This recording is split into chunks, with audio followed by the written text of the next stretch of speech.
said she needed space, and I believed her, because when someone says that, you don't question it, you respect it, you tell yourself they're overwhelmed, they're figuring things out, they just need time to clear their head. So I gave her that. I didn't chase, I didn't pressure her, I didn't try to force conversations that she clearly wasn't ready to have. I stepped back, because in my head, that's what you do when you care about someone. You don't make things harder for them, you give them room. But what I didn't realize at the time was this: she didn't need space, she just didn't want me. At first I handled it the way you're supposed to. I gave her distance, I stopped texting first, I stopped trying to keep conversations alive, I let the silence sit even when it didn't feel right, because I thought space meant something temporary, like a pause, like something we would come back from. But the silence started stretching longer than it should have, and instead of clarity, it just created confusion, because when someone genuinely needs space, they don't disappear without direction. They don't leave you guessing. They don't make you feel like you're suddenly a stranger. But that's exactly how it started to feel. And deep down, something didn't sit right. Not because I didn't trust her, but because the energy didn't match what she said. Then little things started adding up. Things I didn't notice right away. But once I did, I couldn't ignore them. She wasn't just taking space. She was still active, still talking, still posting, still present, just not with me. And that's when the confusion turned into something else, clarity, because space doesn't mean disappearing from one person while still being available for everything else. Space doesn't look like selective silence, and that's when it hit me. She didn't need space from everything, she needed space from me.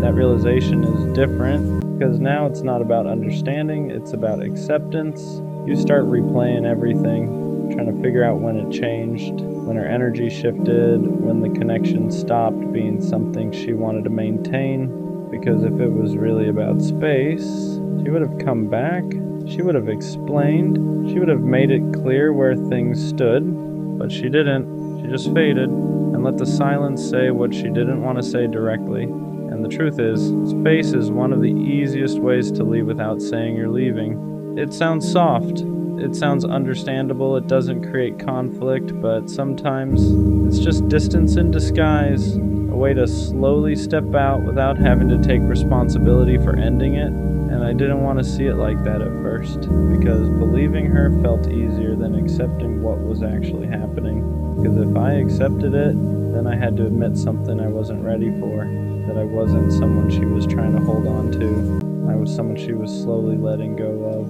And that's a different kind of pain, because it's quiet. There's no argument, no clear ending, just distance that keeps growing until you finally understand what it means. For a while I kept thinking she'd come back, that once she had her space, things would go back to how they were, because when something feels real, you don't expect it to end like that. You expect a conversation, closure, something, but sometimes the absence is the answer. And that's what I had to learn the hard way. And once I stopped waiting, everything started making more sense, because I wasn't confused anymore. I wasn't questioning where I stood. I wasn't trying to interpret silence. I just saw it for what it was. She didn't need time. She made a decision, just not one she wanted to say out loud. And yeah, that hurts. Not just because she left, but because of how she did it. Because honesty would have been easier to respect, clarity would have been easier to accept, but instead, I was left trying to understand something that was never explained, and that kind of ending stays with you for a while. So yeah, she said she needed space, but what she really needed was distance from me, and now I understand something clearly. The right person doesn't disappear to figure out if they want you. They don't leave you in silence, they don't make you question everything. They communicate, they stay, they choose. So next time, I won't confuse silence with patience. I won't wait around for someone who already stepped away, because when someone truly wants you, they don't need space to decide it. For the longest time I thought she loved me, not just liked me, not just enjoyed being around me. I thought she actually loved me, because she talked to me every day. She wanted to know what I was doing. She asked about my life like it mattered to her. And when someone shows you that kind of attention, it's easy to believe the feelings behind it are real. So I believed it. I believed the late night conversations meant something deeper. I believed the way she smiled when we talked meant she cared. I believed all the time we spent together was building something real. But looking back now, I think she didn't love me. I think she loved the attention. There's a difference. When someone loves you, they care about who you are, your thoughts, your struggles, your future. They care about the person standing in front of them. But when someone loves the attention, the focus isn't really on you, it's on how you make them feel. The compliments, the validation, the feeling of being wanted. And for a while I was giving her all of that.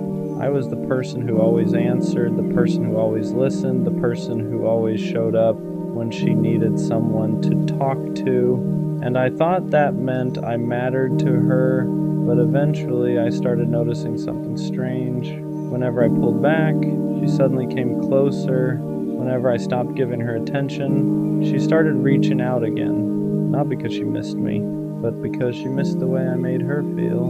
And that's when something started becoming clear. Maybe she didn't love me the way I thought she did. Maybe she just loved having someone who cared about her that much. Once that thought entered my head, that maybe she didn't love me, maybe she just loved the attention, I started seeing things differently. Moments that once felt meaningful started feeling different. I remembered how often she reached out when she was bored, when she had nothing going on, when she needed someone to talk to. And every time I was there, answering her messages, listening to her problems, giving her reassurance whenever she doubted herself. At the time, I thought that's what love looked like. Two people being there for each other. But when I really looked at it honestly, something felt uneven. Because when she needed attention, I was always available. But when I needed support, it didn't always feel the same. Sometimes she would disappear. Sometimes the conversation would suddenly end. Sometimes it felt like the connection only existed when she was the one who needed it. And that's when a difficult question started forming in my mind. Was she actually interested in me? Or was she interested in the way I made her feel about herself? Because attention can be addictive. When someone constantly reminds you that you're special, that you're wanted, that someone cares deeply about you, it feels good. Really good. And some people don't fall in love with the person giving them that feeling. They fall in love with the feeling itself, the validation, the reassurance, the comfort of knowing someone is always there. And I think that's what I was to her. Not a partner, not someone she truly wanted to build something with, but someone who gave her a constant source of emotional attention. And the moment I started seeing that pattern, everything began to make more sense. The more I thought about it, the more patterns started standing out. Because when someone actually loves you, their presence in your life is consistent. They don't only show up when they need something. They don't only reach out when they're bored. They don't only care when the attention is focused on them. But with her, the connection always seemed to revolve around how she felt. If she had a bad day, I was the first person she called. If she felt insecure, I was the one reminding her how amazing she was. If she needed someone to listen, I was always there. And at the time I thought that meant I was important to her, but eventually I noticed something uncomfortable. When I had a bad day, she wasn't always there the same way. When I needed reassurance, the conversation would shift quickly. When I tried to open up about my own struggles, it didn't always hold her attention for long, and that's when it started feeling like the relationship wasn't built around us. It was built around her receiving and me giving, and the scary part about that kind of dynamic is you don't notice it right away. Because when you care about someone, giving feels natural. You don't keep score. You don't measure every moment of effort. You just show up because you believe the connection matters, but slowly you start realizing something. You're the one holding most of the emotional weight. You're the one keeping the conversations alive. You're the one making sure the connection doesn't fade. And when you stop doing that, everything changes. That's when the real truth shows itself. Because the moment I stopped giving her constant attention, something strange happened. She didn't start fighting harder for the connection. She didn't try to understand what changed. Instead, the distance grew. And that's when I realized something that hurt more than the breakup itself. She didn't miss me. She missed the attention I gave her. Realizing that she didn't miss me, she missed the attention, was one of the hardest truths to accept. Because when you care about someone deeply, you don't want to believe that your place in their life was built around something that shallow. You want to believe the connection meant something real, that the conversations mattered, that the time you spent talking late at night actually meant you were building something. But once I started paying attention to the pattern, it became impossible to ignore. Whenever I gave her attention, everything felt great. She was warm, engaged, interested. She would laugh more, reply faster, make it seem like we had this deep connection. But the moment that attention slowed down, everything changed. Suddenly the conversations felt shorter, the interest faded, the energy shifted, and that's when it finally clicked. Her feelings weren't connected to me. They were connected to the attention I was giving her. Because when someone loves you, their connection doesn't disappear just because the attention changes. But when someone loves the attention, the moment that validation slows down, so does their interest. And looking back now, that explains everything. Why she would suddenly become distant, why she would come back the moment I stopped reaching out, why the connection always felt strongest when I was the one giving the most. It wasn't love, it was validation, and I was the person supplying it.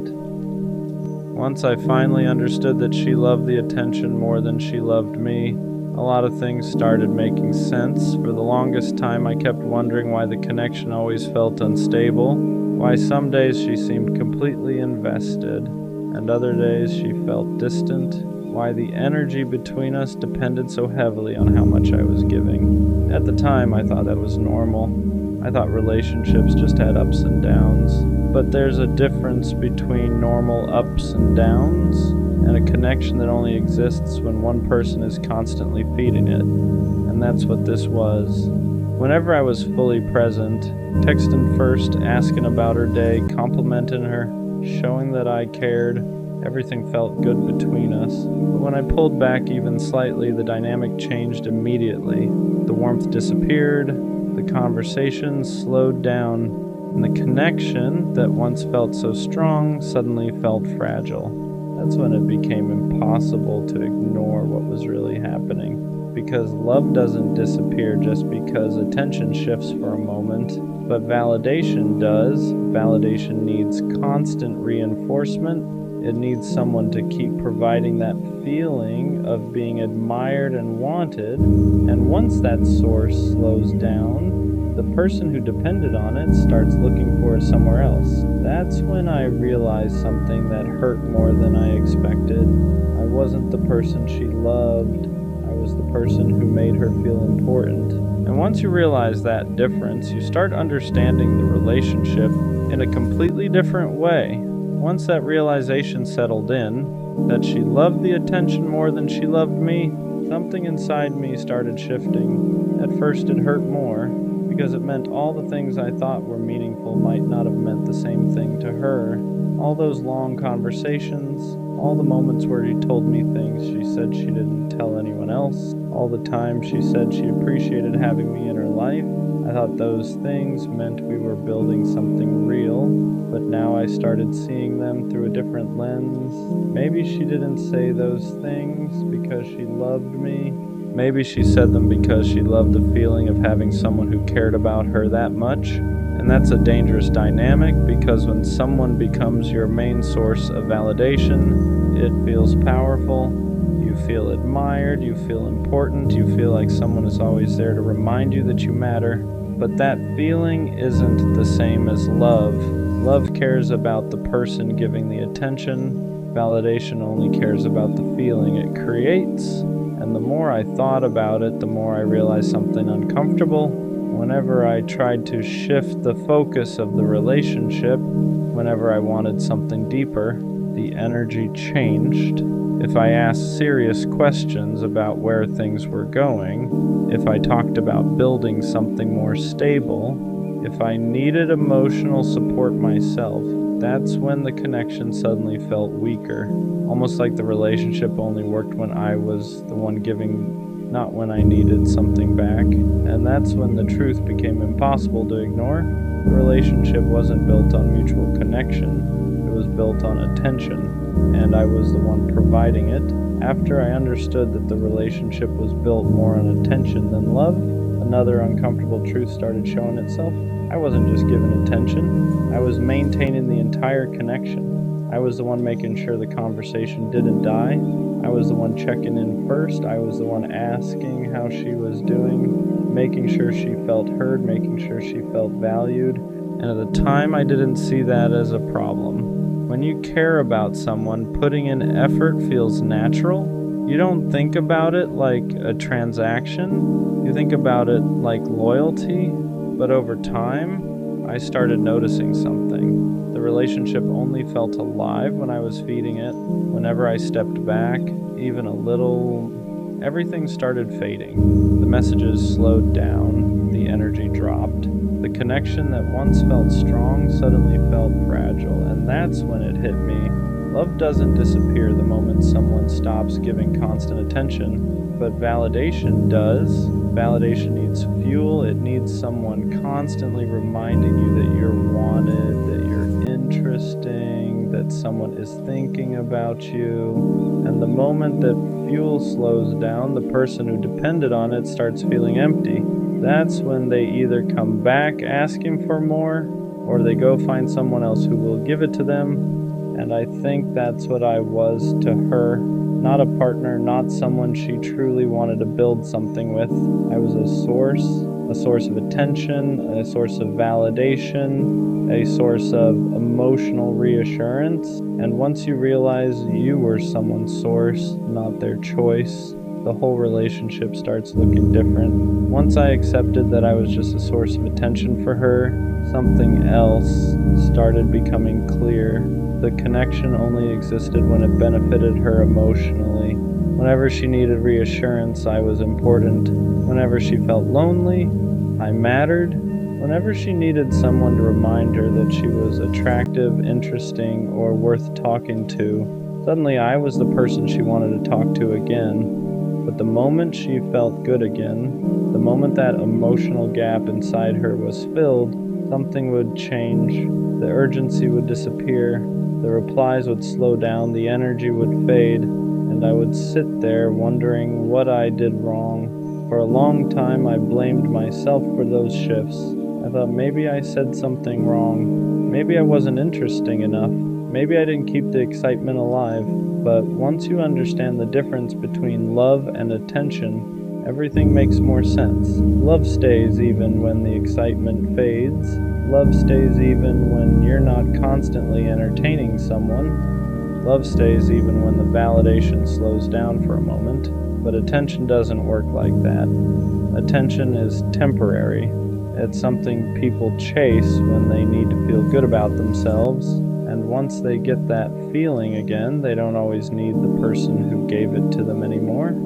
Looking back, that explains why the connection always felt inconsistent.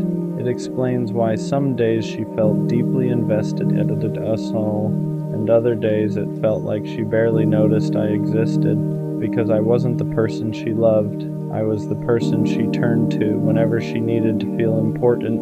And once I saw that clearly, the whole relationship started making sense in a way it never had before. For a while, realizing that hurt more than anything else, because nobody wants to believe they were just someone's source of attention. You want to believe the connection meant something deeper. You want to believe the time you invested mattered in the same way for both of you. But eventually something changed in the way I saw it. I stopped feeling embarrassed about how much I cared, because caring deeply isn't the problem. The problem is giving that level of attention to someone who only values the the feeling it gives them. And that's a big difference. There's nothing wrong with being loyal. There's nothing wrong with showing up for someone you care about. The mistake is believing that everyone who accepts your attention values it the same way you do. Some people appreciate attention, other people depend on it. And the people who depend on it will keep you close as long as you keep feeding that feeling inside them. But the moment the attention stops, the connection disappears, not because they suddenly stop liking you, but because the feeling they were chasing isn't coming from you anymore. And once you understand that, something inside you changes. You stop chasing people who only show up when they need something. You stop investing in connections that only exist when you're the one giving, because you realize something important.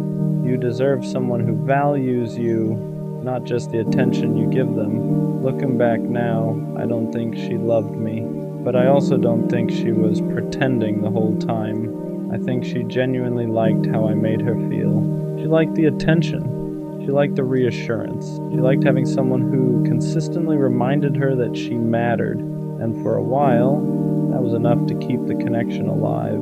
But attention alone can't build something real.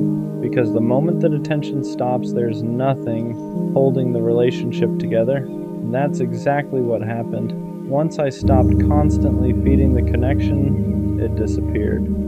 At first, that felt like rejection, but now I see it differently. It wasn't rejection, it was clarity, because it showed me the difference between someone who loves you and someone who only loves the feeling you give them. And once you see that difference clearly, you stop blaming yourself for the way things ended. You realize you weren't losing someone who truly valued you. You were losing someone who valued what you provided. And that's not the kind of connection worth holding on to. One day I'll meet someone who doesn't just enjoy the attention I give them. Someone who actually cares about the person giving it. Someone who chooses me even when the excitement fades. Someone who values the connection, not just the validation. And when that happens, I won't feel like I'm constantly proving my worth, because the right person doesn't stay for the attention, they stay for you. She replaced me in a week, 7 days,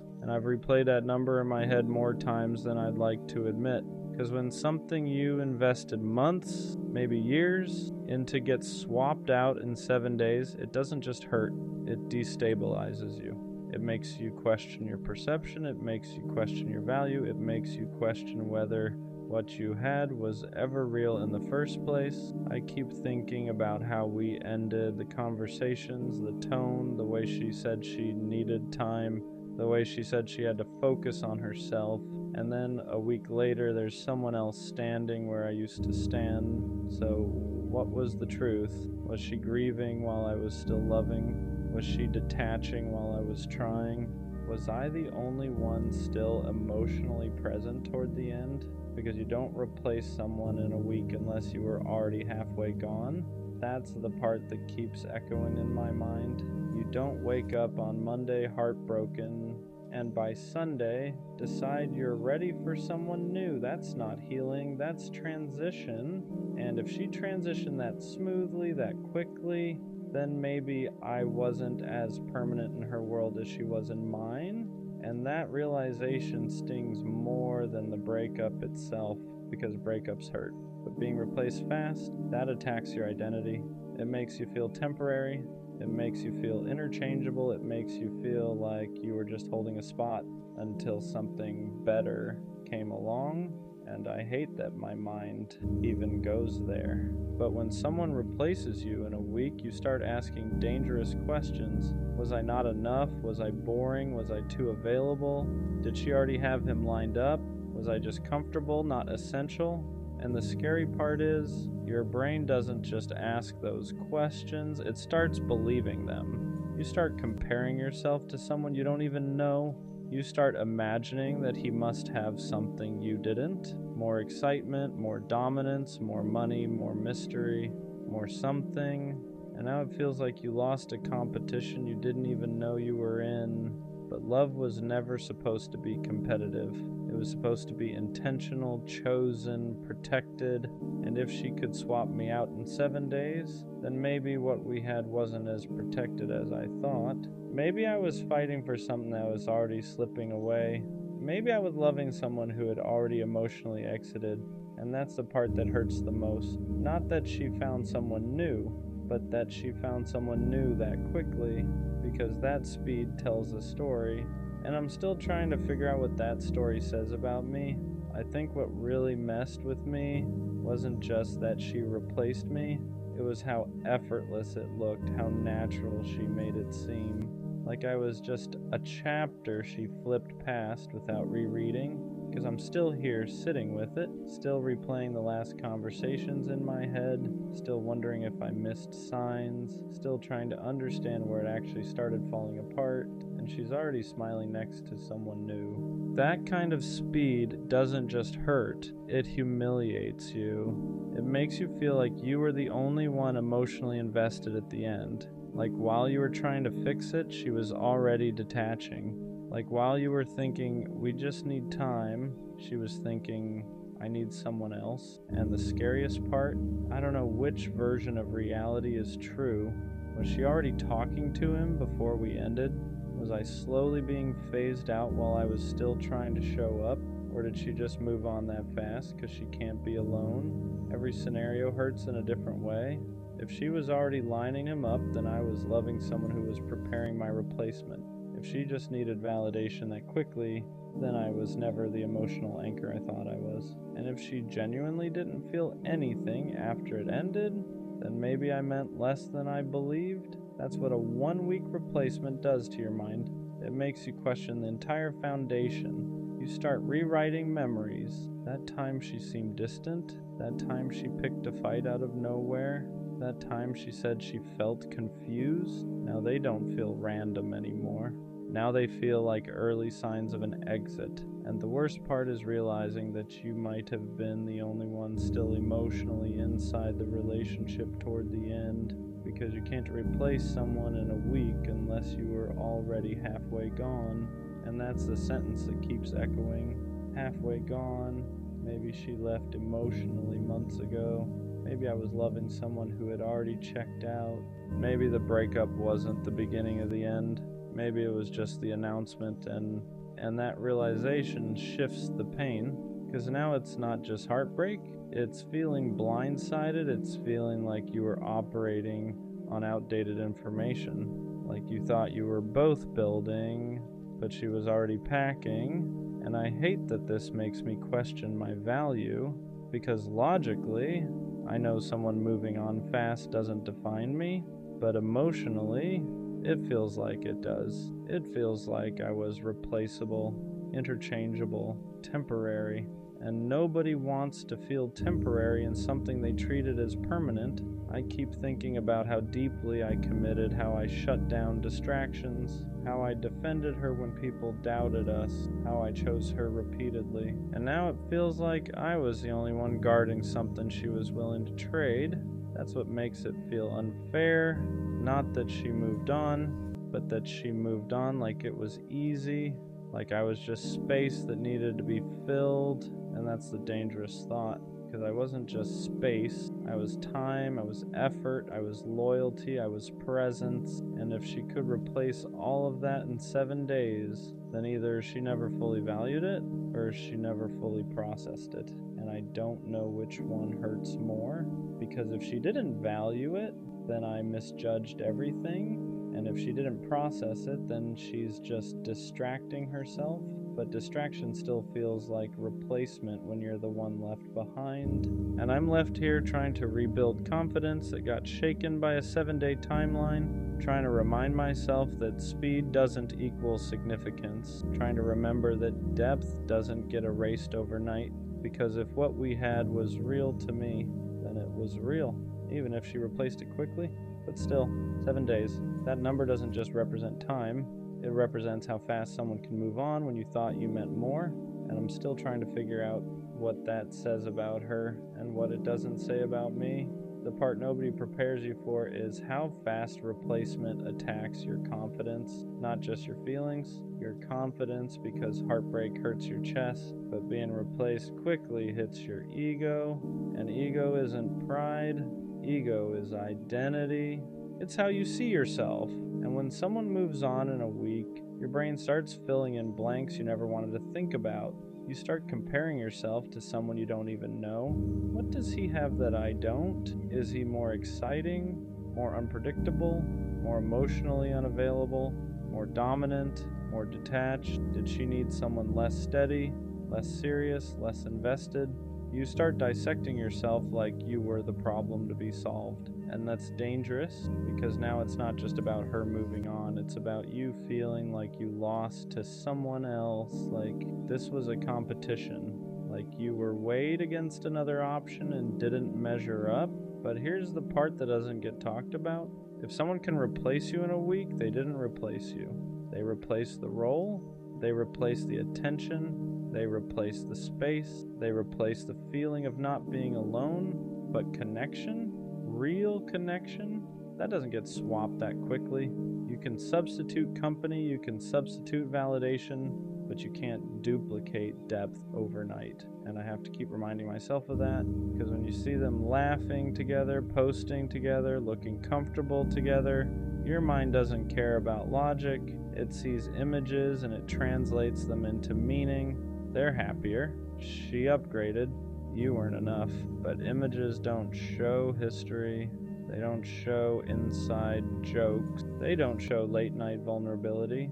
They don't show how deeply you invested. They show a moment, and moments are easy to manufacture. Depth takes time, and if she replaced me in 7 days, then either she had already emotionally left long before we officially ended, or she doesn't process loss the way I do. And both are hard to accept, because if she left emotionally before I did, then I was loving someone who was already gone. And if she doesn't process loss deeply, then I was loving someone who doesn't sit with pain. She escapes it. And escape looks like replacement when you're the one grieving. I won't lie though. Part of what hurts is feeling disposable. Like I was just a chapter. Like I was just a phase. Like I was someone she needed for that season.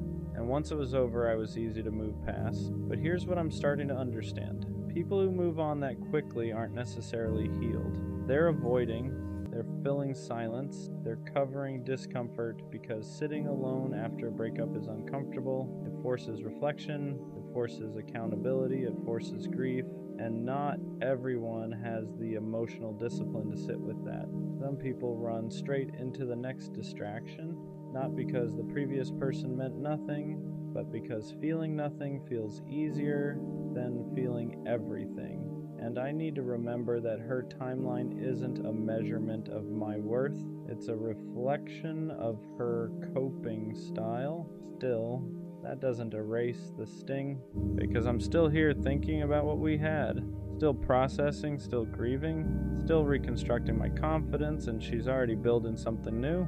That imbalance feels unfair, like I'm stuck in emotional traffic while she sped through the exit ramp, and maybe that's the hardest pill to swallow. Not that she found someone else, but that she found someone else while I'm still untangling myself from what we were. It makes you feel behind, like you're losing, like you're weaker for caring longer, but caring longer isn't weakness, it's depth, and depth doesn't reset in 7 days. So maybe the real truth is this: she replaced the position, but she didn't replace the impact. And if what we had was real to me, then it mattered.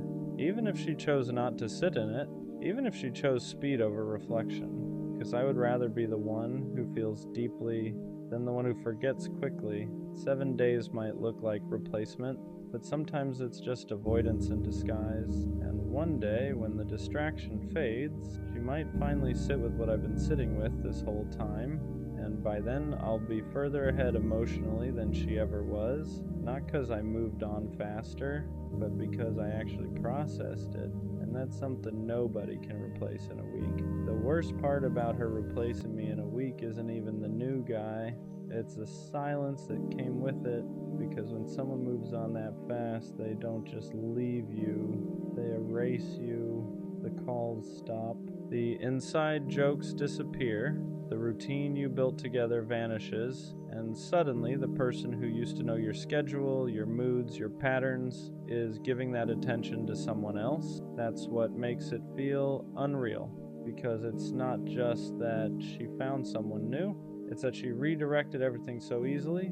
The same energy, the same time, the same effort, just different face. And that's when your mind spirals into the dangerous place. If she can give someone else what she gave me that quickly, was it ever special?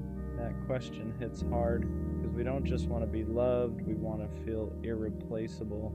We want to feel like what we built had weight, like it left a mark, like it couldn't just be swapped out like a profile picture.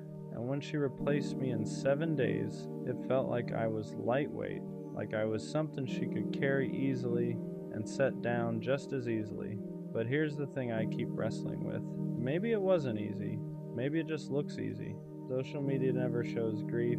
It doesn't show reflection. It doesn't show confusion. It shows highlights. And maybe what I'm seeing is the highlight reel of her coping. Because moving on quickly doesn't always mean you didn't care. Sometimes it means you can't sit still with pain. Sometimes it means you need distraction to avoid accountability. Sometimes it means you'd rather build something new than examine why the last thing broke. But none of that makes it easier to watch, because while she's building new memories, I'm still dismantling old ones. I'm still processing the last conversation, still remembering the way she used to look at me, still trying to figure out when it started fading. And that imbalance makes you feel like you lost twice. You lost the relationship, and you lost the race to move on. And I hate that it feels like a race, because healing shouldn't be competitive.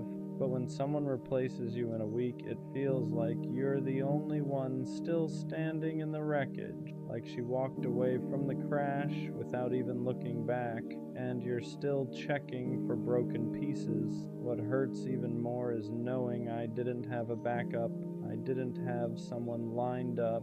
I didn't have a just in case. When we ended, it was just me in the silence, and I chose to sit in it, not because I wanted to suffer, but because I respect what we had enough to process it properly. So when she jumped into something new that fast, it felt like I was the only one honoring the history, like I was the only one treating it like it mattered, and that's a lonely feeling. To believe something was significant and watch the other person treat it like it was temporary. But maybe the truth is simpler. Maybe she didn't replace me. Maybe she replaced the feeling of being alone. Maybe she replaced the discomfort. Maybe she replaced the emptiness, because some people don't know how to sit with themselves after something ends. They need noise. They need attention. They need someone new to prove they're still wanted, and if that's the case, then her moving on in a week says more about her relationship with silence than it does about my value. Still, that doesn't stop the thoughts, because at night, logic fades and emotion gets loud, and in those moments, it feels like I wasn't enough. Like if I had been better, stronger, more exciting, more something, she wouldn't have moved on that fast. But I have to remind myself, you can be enough for someone and still not be there forever. You can love someone deeply and still not be what they're built to keep. And if she could replace me in 7 days, then maybe I wasn't meant to stay in her life long term. Maybe I was a lesson. Maybe she was mine. But what I refuse to accept is that I was insignificant, because I know how I loved, I know how I showed up, I know how I committed, and those things don't become meaningless just because someone else moved quickly. If anything, they prove something about me, that I invest fully, that I don't keep backups, that I don't treat people like placeholders. And maybe that's rare. Maybe that's why this hurts more, because I wasn't halfway in. I was all the way in. And And when you're all the way in, being replaced feels like being erased, but I'm not erased. I'm just healing at a pace that reflects depth, and depth doesn't reset in 7 days. So yeah, she replaced me in a week, but that week doesn't define my worth. It defines her coping speed. And one day when she finally slows down, she might realize you can replace a person's position, but you can't replace the way they loved you. And that's something no one swaps out in 7 days. There's a different kind of pain that comes from being replaced quickly. It's not just heartbreak, it's humiliation. And I don't mean humiliation in a loud, dramatic way. I mean the quiet kind, the kind where you sit alone thinking, how did I not see this coming? Because when someone moves on in a week, it makes you question your awareness. Were there signs I ignored? Did she emotionally detach months before I noticed? Was I holding on to something that was already slipping through my hands? And that's the part that messes with your head the most. Because now it's not just about losing her. It's about doubting yourself, your intuition, your judgment, your ability to read people. You start replaying moments that once felt normal. That random argument, that night she seemed distant, that time she picked up her phone and turned it away slightly, that period where she felt off but said she was fine. At the time, you trusted her words. Now you question everything. Because if she replaced you in 7 days, your brain automatically assumes she had a head start. And whether that's true or not, the damage is the same. It makes you feel like you were the only one fully in it. Like you were the only one fighting for something she had already decided to let go of. And that imbalance feels like betrayal, even if technically it wasn't. Because the emotional timing didn't match. You were still invested, she was already transitioning, and that creates this gap, a painful one, where you're grieving something she already processed, or avoided, or replaced, and it makes you feel late, like you're the last one to realize the relationship was over, and I hate that feeling, because I don't like feeling behind. I don't like feeling like I was operating with outdated information. I don't like feeling like I was loving someone who had already emotionally packed their bags, but maybe that's the reality. Maybe the breakup wasn't the beginning of her detachment. Maybe it was the end of it. Maybe she had already done her grieving while I was still trying to fix things. And that realization hurts in a different way. Because now it's not just that she moved on fast, it's that she moved on before I even knew we were done. And I'm stuck here wondering when it actually ended. Was it weeks before the breakup? Months? Did she slowly disconnect while I was still showing up? Because that's the part nobody prepares you for. The possibility that you were loving someone who was already halfway gone. And if that's true, then I wasn't replaced in a week. I was replaced long before that. I just didn't know it yet. But here's the thing, I'm slowly starting to understand. Even if she emotionally left before I did, that doesn't make me weak. It doesn't make me naive. It means I was committed. It means I was still trying. It means I was operating in good faith. And I'd rather be the one who stayed genuine than the one who quietly exited without saying it, because I know how I loved. I didn't keep options open. I didn't emotionally detach while pretending everything was fine. I didn't start building something new while something old was still alive. When I was in it fully. And if she replaced me in a week, then that says something about her capacity to detach, not about my capacity to matter. Still, that week will probably always sting, not because of the new guy, but because of what it symbolized. How quickly someone can shift focus, how fast attention can be redirected, how easy it can look to replace what felt permanent. But maybe permanence isn't about how long something lasts, maybe it's about how deeply it was felt. And if I'm still here processing it while she moved on fast, then maybe I was the one who felt it deeper. And that doesn't make me the loser. It makes me the one who actually experienced it. 7 days might have been enough for her to move forward, but it's not enough to erase what I gave. and I refuse to let her timeline rewrite my value, because being replaced quickly hurts. But being genuine never does. There's something else that hurts about being replaced in a week. It makes you question whether you were ever chosen or just convenient, because if someone can transition that smoothly, that fast, it starts to feel like you were just occupying space, like you weren't irreplaceable, like you were temporary comfort, and nobody wants to feel like temporary comfort. I keep thinking about the way she used to look at me, the way she said things like, I don't see myself with anyone else, the way she made it seem like what we had was rare, and now I'm sitting here wondering how rare something can really be if it can be replaced in 7 days. That's what makes it sting. Because rarity isn't supposed to be swappable, depth isn't supposed to be interchangeable. If something is special, it's supposed to leave a gap when it's gone. But her life doesn't look like there was a gap, it looks filled immediately. And that creates this internal conflict. Was I overestimating my importance? Did I romanticize something that was lighter to her than it was to me? Because when you care deeply, you assume the other person feels the same weight. You assume the attachment is mutual. You assume the history matters equally, but being replaced quickly makes you realize something uncomfortable. Not everyone feels at the same depth you do. Some people attach fast and detach faster. Some people build quickly and rebuild quicker. Some people don't see relationships as something sacred. They see them as something seasonal. And maybe that's the difference between us. Maybe I treat connection like something that deserves reverence, and she treats it like something that deserves momentum, because momentum doesn't stop, it just redirects, and that's exactly what she did. She redirected. The same attention, the same affection, the same emotional energy, just different recipient, and that's hard to swallow because it makes you feel like the container didn't matter, just the feeling. But here's the part I'm slowly realizing.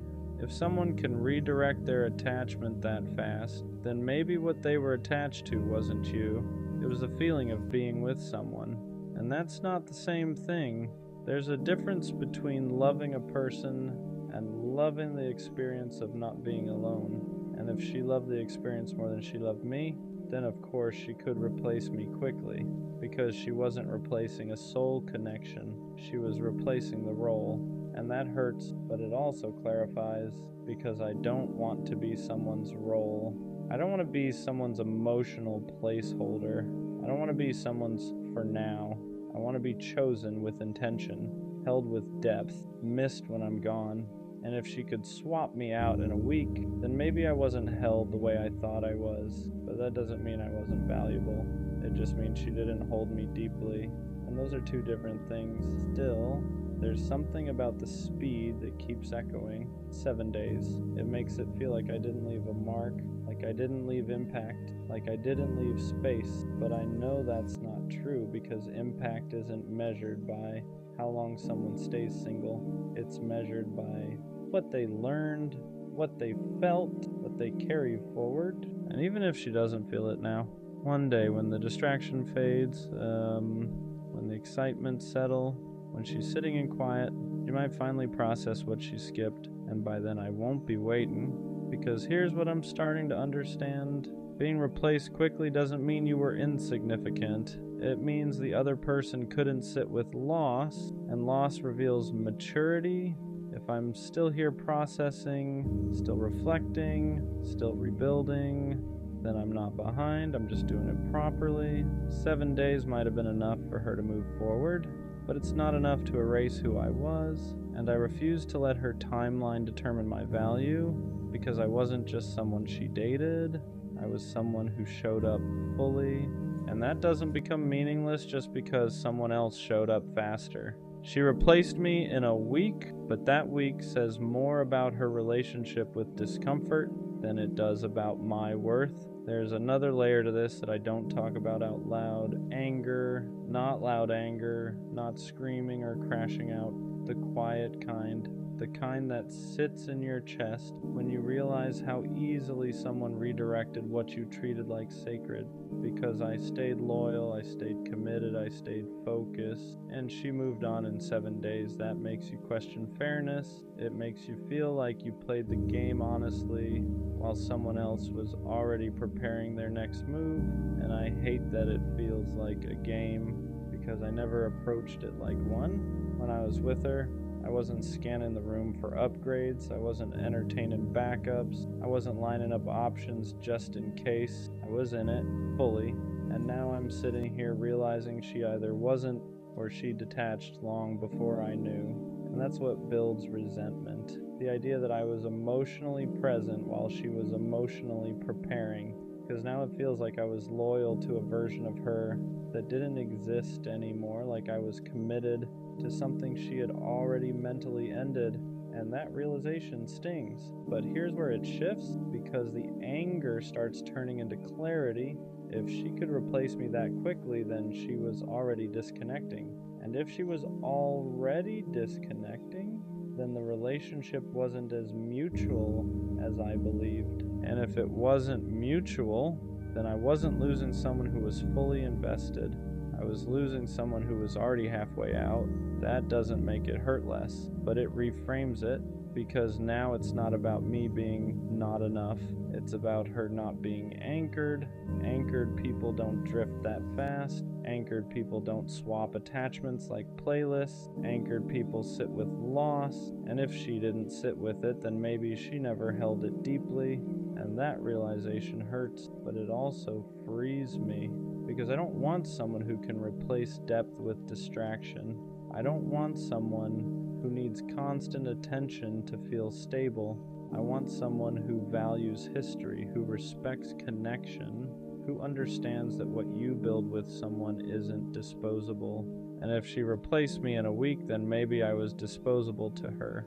But that doesn't mean I'm disposable in general. It just means she wasn't built to keep me. And there's a difference. Still, there's a part of me that wonders if she ever thinks about it, if she ever pauses, if she ever compares, if she ever realizes how fast she moved, but I can't live in that space, because waiting for someone to feel what you felt is a trap, and I refuse to trap myself in her timeline. 7 days, that's how fast she moved, but here's the truth. I'd rather take my time healing than rush into something new just to prove I can. I'd rather rebuild properly than distract myself temporarily, because I know what I gave, and I know how I showed up, and I know I don't need to rush into something new to validate that. She replaced me in a week, but I'm rebuilding myself at a pace that lasts, and that's not weakness, that's depth. You know what else being replaced in a week does? It makes you question whether you were ever truly seen. Because if someone really sees you, your patterns, your effort, your loyalty, your depth, they don't just slide into something new like you were a temporary rental. They feel the absence, they sit in it, they notice the difference, and I keep wondering if she noticed the quiet after I stopped calling, if she noticed the lack of consistency I used to bring, if she noticed that the stability I provided isn't something you just duplicate overnight, or if she just filled the silence so fast that there was no space to notice it all.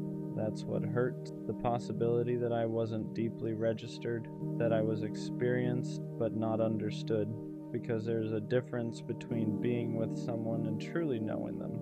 And when someone replaces you quickly, it feels like they never fully knew the weight of what they had. It feels like they liked the experience of you, not the essence of you. And I can handle someone not choosing me, but it's harder to handle feeling like I was easy to move past. I keep thinking about how careful I was, how intentional I was, how I didn't play games, how I didn't keep backups, how when things got hard, I leaned in instead of pulling away.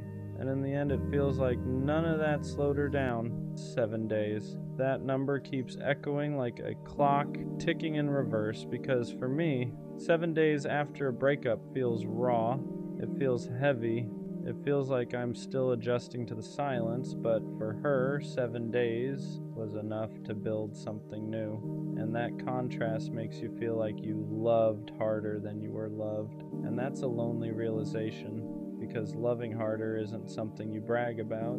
It's something you feel when the other person moves on faster, and you're left holding the emotional weight. But here's what I'm starting to see clearly. Just because she moved on quickly doesn't mean she processed it deeply. Speed isn't strength. Speed can be avoidance. Speed can be distraction. Speed can be ego protection. Sometimes people rush into something new not because the old thing meant nothing, but because it meant too much.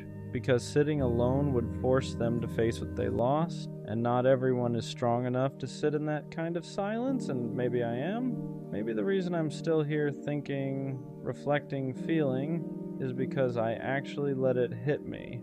I didn't numb it, I didn't immediately replace it, I didn't run from it, I sat with it, and sitting with pain requires maturity.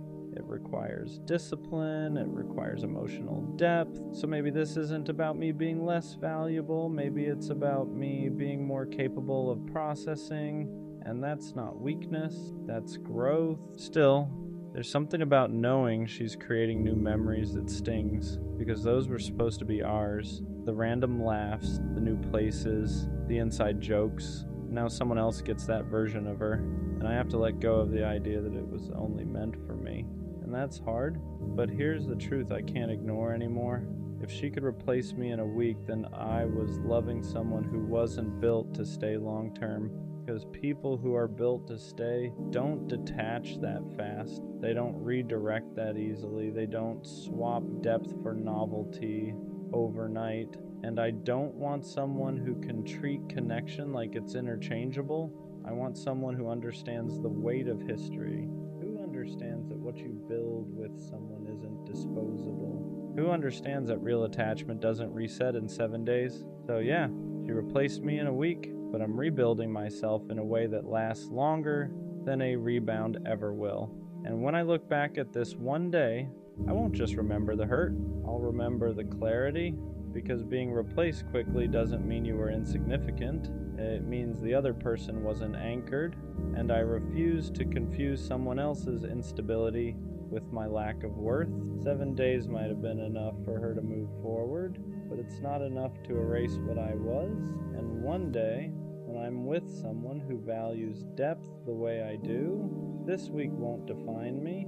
It'll just be proof that I was never meant to stay where I was easily replaced. At some point, the hurt turns into something quieter. Not lighter, just quieter. Because you can only replay 7 days so many times before your brain gets tired of the echo. And when the noise slows down, clarity starts creeping in. I started asking myself a different question. Not why did she replace me so fast, but why am I measuring my value through her speed? Because that's what I was doing without realizing it. I was using her timeline as a mirror. If she moved on quickly, I must not have mattered deeply. If she looks happy, I must have been replaceable. If she didn't hesitate, I must not have left impact. But that logic is flawed. Her speed is not a measurement of my depth. Her distraction is not a reflection of my worth. Her ability to move forward quickly doesn't erase the way I showed up. And once I started separating those things, something shifted. Because I know how I loved, I know I was intentional, I know I was loyal, I know I didn't treat what we had like it was temporary. So if she did, that says something about her capacity, not my value. And I had to stop turning her coping style into my insecurity, because that's what I was doing. I was letting her rebound rewrite my confidence. I was letting her quick transition convince me I was forgettable. But forgettable doesn't leave you reflecting. Forgettable doesn't leave you rebuilding. Forgettable doesn't leave you questioning your own growth. What we had meant something, even if she chose not to sit in that meaning. And maybe that's the difference between us. I process, she replaces. I reflect, she redirects. I sit with the silence, she fills it.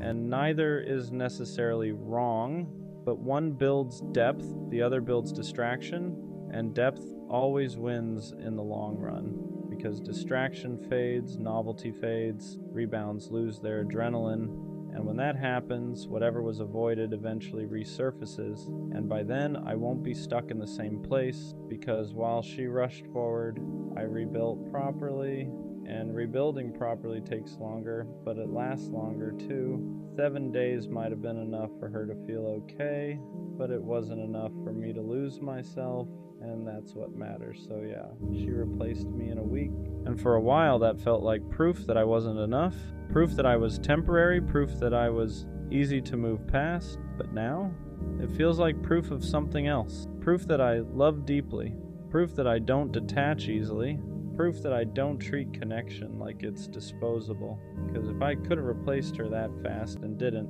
that says something. It says I value what I build. It says I respect history. It says I don't jump into something new just to soothe my ego. And I'd rather be the one who heals slowly than the one who forgets quickly. Because forgetting quickly doesn't mean you're strong. Sometimes it just means you're avoiding, and I don't want to avoid. I want to grow. I want to understand what worked, what didn't, what I tolerated, what I ignored. I want to rebuild my confidence without attaching it to someone else's timeline. She replaced me in a week, but she didn't replace my character. She didn't replace my loyalty. She didn't replace my ability to love fully. And one day, someone is going to experience that depth and recognize it immediately. Not treat it like a placeholder, not treat it like a phase, but treat it like something rare, because rare things don't get swapped in 7 days. They get protected, so maybe this wasn't about me being replaced, maybe it was about me being redirected away from someone who could move on that quickly towards someone who won't. 7 days hurt, but it also clarified. I don't want to be in a position where I can be replaced that easily ever again. And the only way to guarantee that is to choose someone who understands the weight of what they're holding, and next time, I will. She said I wasn't man enough, and I won't lie. That one stuck, not because I believe it, but because when someone you love questions your masculinity, it hits somewhere deeper than regular criticism. It's not just about behavior, it's identity. It's everything you thought you were doing right suddenly being reframed as weakness. What does man enough even mean? Because I showed up, I communicated, I stayed loyal, I tried to fix things instead of run from them. But apparently that wasn't enough. Apparently being calm instead of aggressive was a problem. Apparently wanting to talk things through instead of shutting down made me soft. Apparently expressing emotion made me less of a man.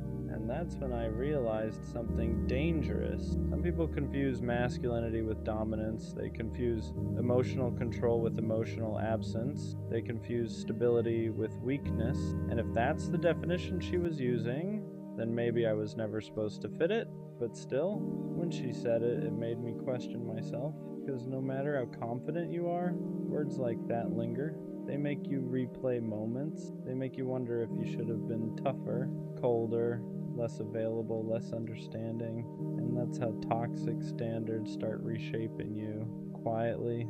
I started analyzing everything after that. Was I too patient, too willing to compromise, too quick to apologize? Because I thought being a man meant being responsible, being accountable, being emotionally mature. But maybe she wanted something louder, more dominant, more unpredictable, and that's confusing because society tells men two opposite things. Be strong, but don't be cold. Be vulnerable, but don't be weak. Lead, but don't control. And somehow you're supposed to balance all of it perfectly. So when she said I wasn't man enough, I started wondering, was I too emotionally available? Was I too steady? Was I not exciting enough? But here's the truth that took me time to accept. Being consistent doesn't make you less of a man. Being calm doesn't make you less masculine. Being emotionally intelligent doesn't make you weak. It makes you evolved. And not everyone is comfortable with evolved. Some people are used to chaos, used to intensity, used to men who are hard to access emotionally. So when they meet someone who communicates clearly and stands firm without yelling, it feels unfamiliar. And unfamiliar can feel unmanly to someone who's been conditioned differently, but that's not my problem to fix. The deeper issue wasn't her words. It was what they tried to take from me, my confidence, because when someone attacks your masculinity, they're attacking your foundation. They're saying you're not enough as you are, and that's heavy. But here's what I had to learn. Being man enough means being emotionally unavailable. If it means suppressing how I feel, if it means pretending I don't care, if it means dominating instead of communicating, then I don't want that version of masculinity, because strength isn't loud. It's controlled, it's stable, it's secure enough to not overreact. It's confident enough to not prove itself constantly. And maybe she mistook calm for weak. Maybe she mistook kindness for softness. Maybe she mistook emotional awareness for insecurity. But that doesn't redefine me, it just shows what she was used to. What hurt the most wasn't that she left, it was that she framed it like I lacked something, like I needed to become more, like I needed to step up into some undefined standard. But love isn't about becoming someone else to fit someone's idea of masculinity. It's about alignment. If she needed someone louder, more dominant, more emotionally distant, that's preference, not proof that I wasn't enough. Wasn't. Because being man enough shouldn't mean performing toughness. It should mean integrity, leadership, emotional control, responsibility. And I had all of that, just not in a way that matched her expectations, and that's okay. I realized something important after sitting with it. The right woman won't question your masculinity. She'll feel safe in it. She won't need you to be aggressive to feel protected. She won't need you to be emotionally shut down to feel secure. She won't test your dominance to measure your worth.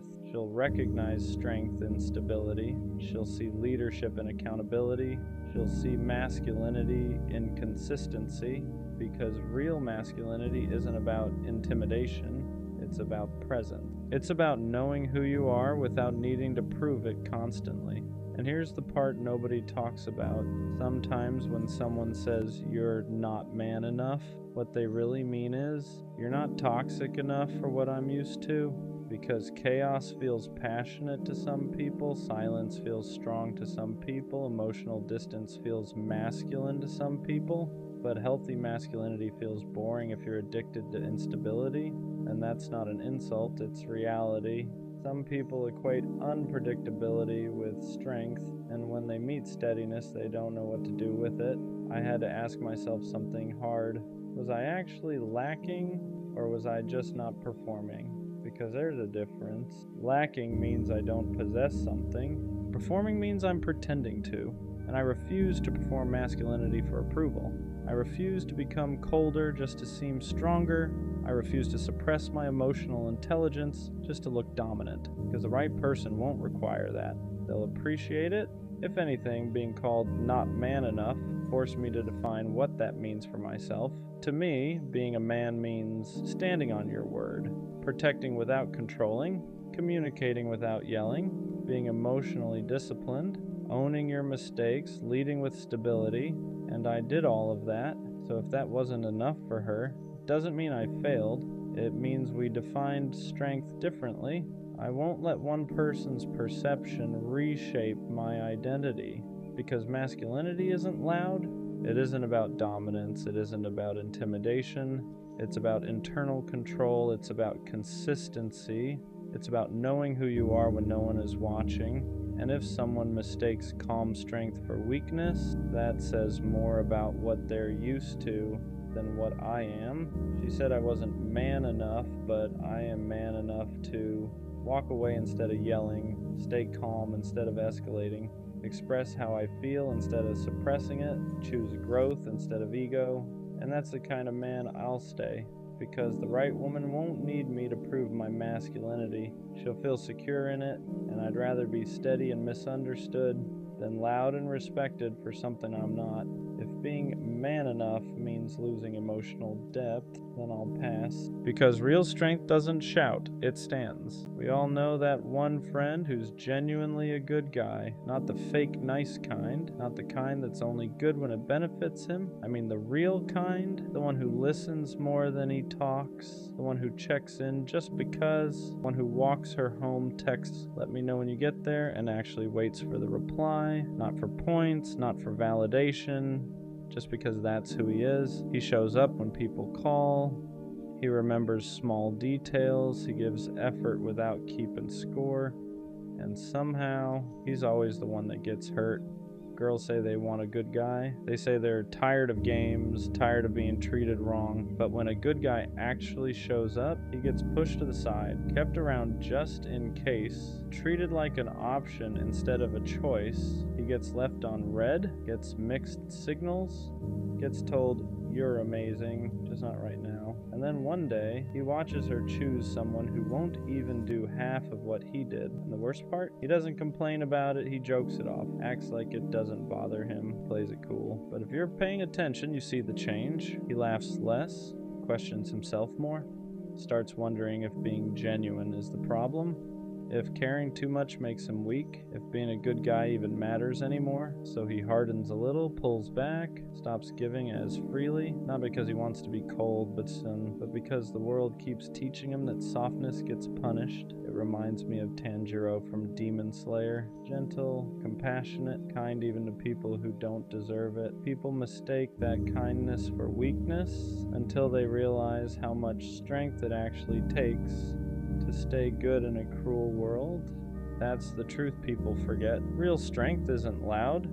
It doesn't dominate. It doesn't need to prove itself. Real strength is staying kind when life gives you every reason not to be. So if you know a guy like that, be there for him. Remind him that his heart isn't a flaw, that being good isn't something he needs to outgrow, because one day someone is going to see him, really see him, and they won't make him pay for the damage done by people who couldn't handle his heart. And when that happens, being a good guy will finally feel worth it. What people don't realize is how early the good guy starts changing himself without even noticing. At first it's small, he replies a little slower, he stops double texting, he thinks twice before doing something thoughtful because he's scared it'll be taken the wrong way, not appreciated, or worse, ignored. He starts asking himself questions he never used to ask. Am I doing too much? Should I care less? Why do I always end up like this? And that's dangerous, because now he's learning to dull the very traits that made him special. The world doesn't break good guys all at once. It chips away at him slowly. Every time his effort isn't matched, every time his loyalty is taken for granted, every time he's told he's perfect but still not chosen. Eventually he starts building walls, not because he wants to play games, but because he's tired of being the only one who loses when he plays fair. He watches people who treat others poorly get rewarded with attention, love, and chances, and he wonders what he's doing wrong for choosing empathy instead of ego. But here's what nobody tells him. Being a good guy isn't about what you receive immediately, it's about who you become long-term. Patience he has, the emotional awareness, the ability to love deeply without needing control. Those qualities don't disappear just because they've been overlooked. They mature, and when the right person finally comes along, those same traits won't feel like a burden. They'll feel like safety, like home, like something rare in a world full of half-effort and emotional detachment. The good guy doesn't lose. He just waits longer for the right win. There's also something else the good guy carries that no one talks about. Guilt for feeling angry when he's treated unfairly, guilt for wanting to pull away, guilt for even questioning whether being kind is worth it anymore, because deep down he doesn't want to become someone he wouldn't recognize. So instead of expressing that frustration, he swallows it. He tells himself to be patient, to be understanding, to give people the benefit of the doubt, even when they've shown him who they are multiple times. And that self-control, that restraint, it takes more strength than most people will ever realize, but it comes at a cost. He starts to feel invisible, like his effort only matters when it's convenient for someone else. Like his loyalty is expected, not appreciated, and the scariest part isn't that people take advantage of him, it's that he starts expecting it. That's when the good guy begins to question his worth, not in a dramatic way, quietly. Internally, he wonders if he needs to be colder to be respected, louder to be noticed, less caring to be chosen. And even though he doesn't like those thoughts, they creep in anyway. But here's the truth he needs to hear. The world doesn't need more detached people pretending they don't care. It needs more people who choose kindness, even when it's inconvenient. More people who know how to love without manipulation. More people who stay solid when everything around them feels fake. The good guy isn't weak for feeling deeply. He's strong for not letting pain turn him into something he's not. And one day that integrity will matter more than all the times he was overlooked. At some point, the good guy has to learn a hard lesson. Being kind doesn't mean being available to everyone. Being loyal doesn't mean tolerating disrespect. And having a good heart doesn't mean you owe it to people who keep proving they don't know how to handle it. This is usually the stage where he starts choosing himself. Not in a selfish way, not in a bitter way, but in a quiet, self-respecting way. He stops chasing people who only reach out when it's convenient. He stops over-explaining his intentions. He stops proving that he's different. Because the truth is, the right people don't need convincing. The good guy learns that boundaries aren't walls, they're filters. They don't block love, they block misuse. And once he understands that, everything changes. He becomes more selective with his energy, more intentional with who gets access to him. He still cares deeply, but now it's earned. This is where his strength really shows. He doesn't become cruel, he doesn't become cold, he just becomes aware. He learns that love shouldn't feel like constantly waiting your turn, that effort shouldn't feel one-sided, that if someone truly values you, they won't make you question where you stand. And when he finally meets someone who matches his energy, who sees his kindness as safety instead of weakness, it clicks. All the waiting, all the hurt, all the doubt, it suddenly makes sense. Because the good guy wasn't wrong for being good, he was just giving his heart to the wrong people. There's a moment where the good guy finally realized something important. He was never meant to be understood by everyone. His way of loving was never designed for people who thrive on attention, chaos, or option. It was meant for someone who values depth, consistency, and intention. And once that clicks, he stops feeling ashamed of who he is. He understands now that not everyone deserves access to his softness, that some people only know how to take, not receive. And that doesn't make him naive, it makes him discerning. He doesn't need to change his heart, he just needs to protect it better. The good guy learns how to walk away without guilt, not because he stopped caring, but because he started caring about himself too. He learns that choosing peace over potential isn't giving up, it's growth. That silence is sometimes the loudest form of self-respect, and slowly something shifts. He speaks clearer, stops apologizing for having standards. He no longer wonders if being a good guy is worth it. He knows it is, because even if the world tried to harden him, it didn't succeed. He stayed true, and that integrity, that's something no one can take from him. One day, someone will meet him where he is. They won't question his intention. They won't test his loyalty. They won't confuse kindness for weakness. They'll recognize it immediately, and they'll protect it the same way he does. Until then, the good guy keeps moving forward, not bitter, not broken, just wiser. And when that day comes, it won't feel dramatic. It won't feel like a movie moment where everything suddenly makes sense all at once. It'll feel calm, familiar, almost quiet, because the right person won't make the good guy question himself. They won't make him wonder if he's doing too much or not enough. They won't make him feel like he has to shrink his heart to be accepted. They'll meet him where he stands. They'll appreciate the way he listens, the way he shows up, the way he loves without keeping score. And for the first time, he won't feel like his kindness is a liability. It'll feel like a gift, something mutual, something protected, something finally returned. The good guy won't have to explain himself anymore. He won't have to prove that his intentions are real. He won't have to play it cool or pretend he doesn't care. He'll be allowed to be exactly who he is, and that'll be enough. Until then, the journey matters. Every disappointment taught him boundaries. Every heartbreak taught him discernment. Every moment of doubt sharpened his sense of self. He didn't lose those years being overlooked. He was being prepared to recognize real love when it shows up, prepared to walk away from anything that feels half-hearted, prepared to protect his heart without hardening. So if you're that good guy reading this, don't change. Don't let the world convince you that you need to become colder to survive. Stay solid, stay honest, stay kind. Just be selective with who gets that version of you. Because the world doesn't need fewer good guys. It needs people brave enough to stay good even when it's easier not to. What people never see is how much discipline it takes for the good guy to stay the way he is. Every bad experience tempts him to harden up. Every time he's overlooked, replaced, or taken for granted, there's a voice in his head telling him to stop caring so much, to move differently, to love less, to become like everyone else. But he doesn't. Not because it's easy, but because he knows who he is.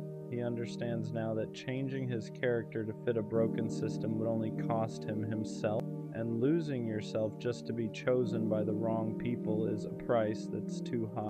So instead of becoming colder, he becomes more intentional. Instead of closing his heart, he narrows the door.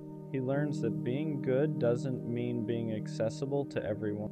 It means being principled. It means having the strength to say no, to walk away, to choose solitude over disrespect. And that kind of self-control, that's rare. The good guy also learns to forgive, not to excuse what hurt him, but to free himself from carrying resentment. He doesn't want bitterness living rent-free in his heart. He wants peace, growth, clarity, and forgiveness is part of that process. And one day, when someone finally meets him with the same depth, the same consistency, the same effort, he'll recognize it immediately. Not because it feels intense, but because it feels familiar. Until then, he keeps building, keeps healing, keeps choosing integrity over impulse, because the good guy isn't waiting to be saved.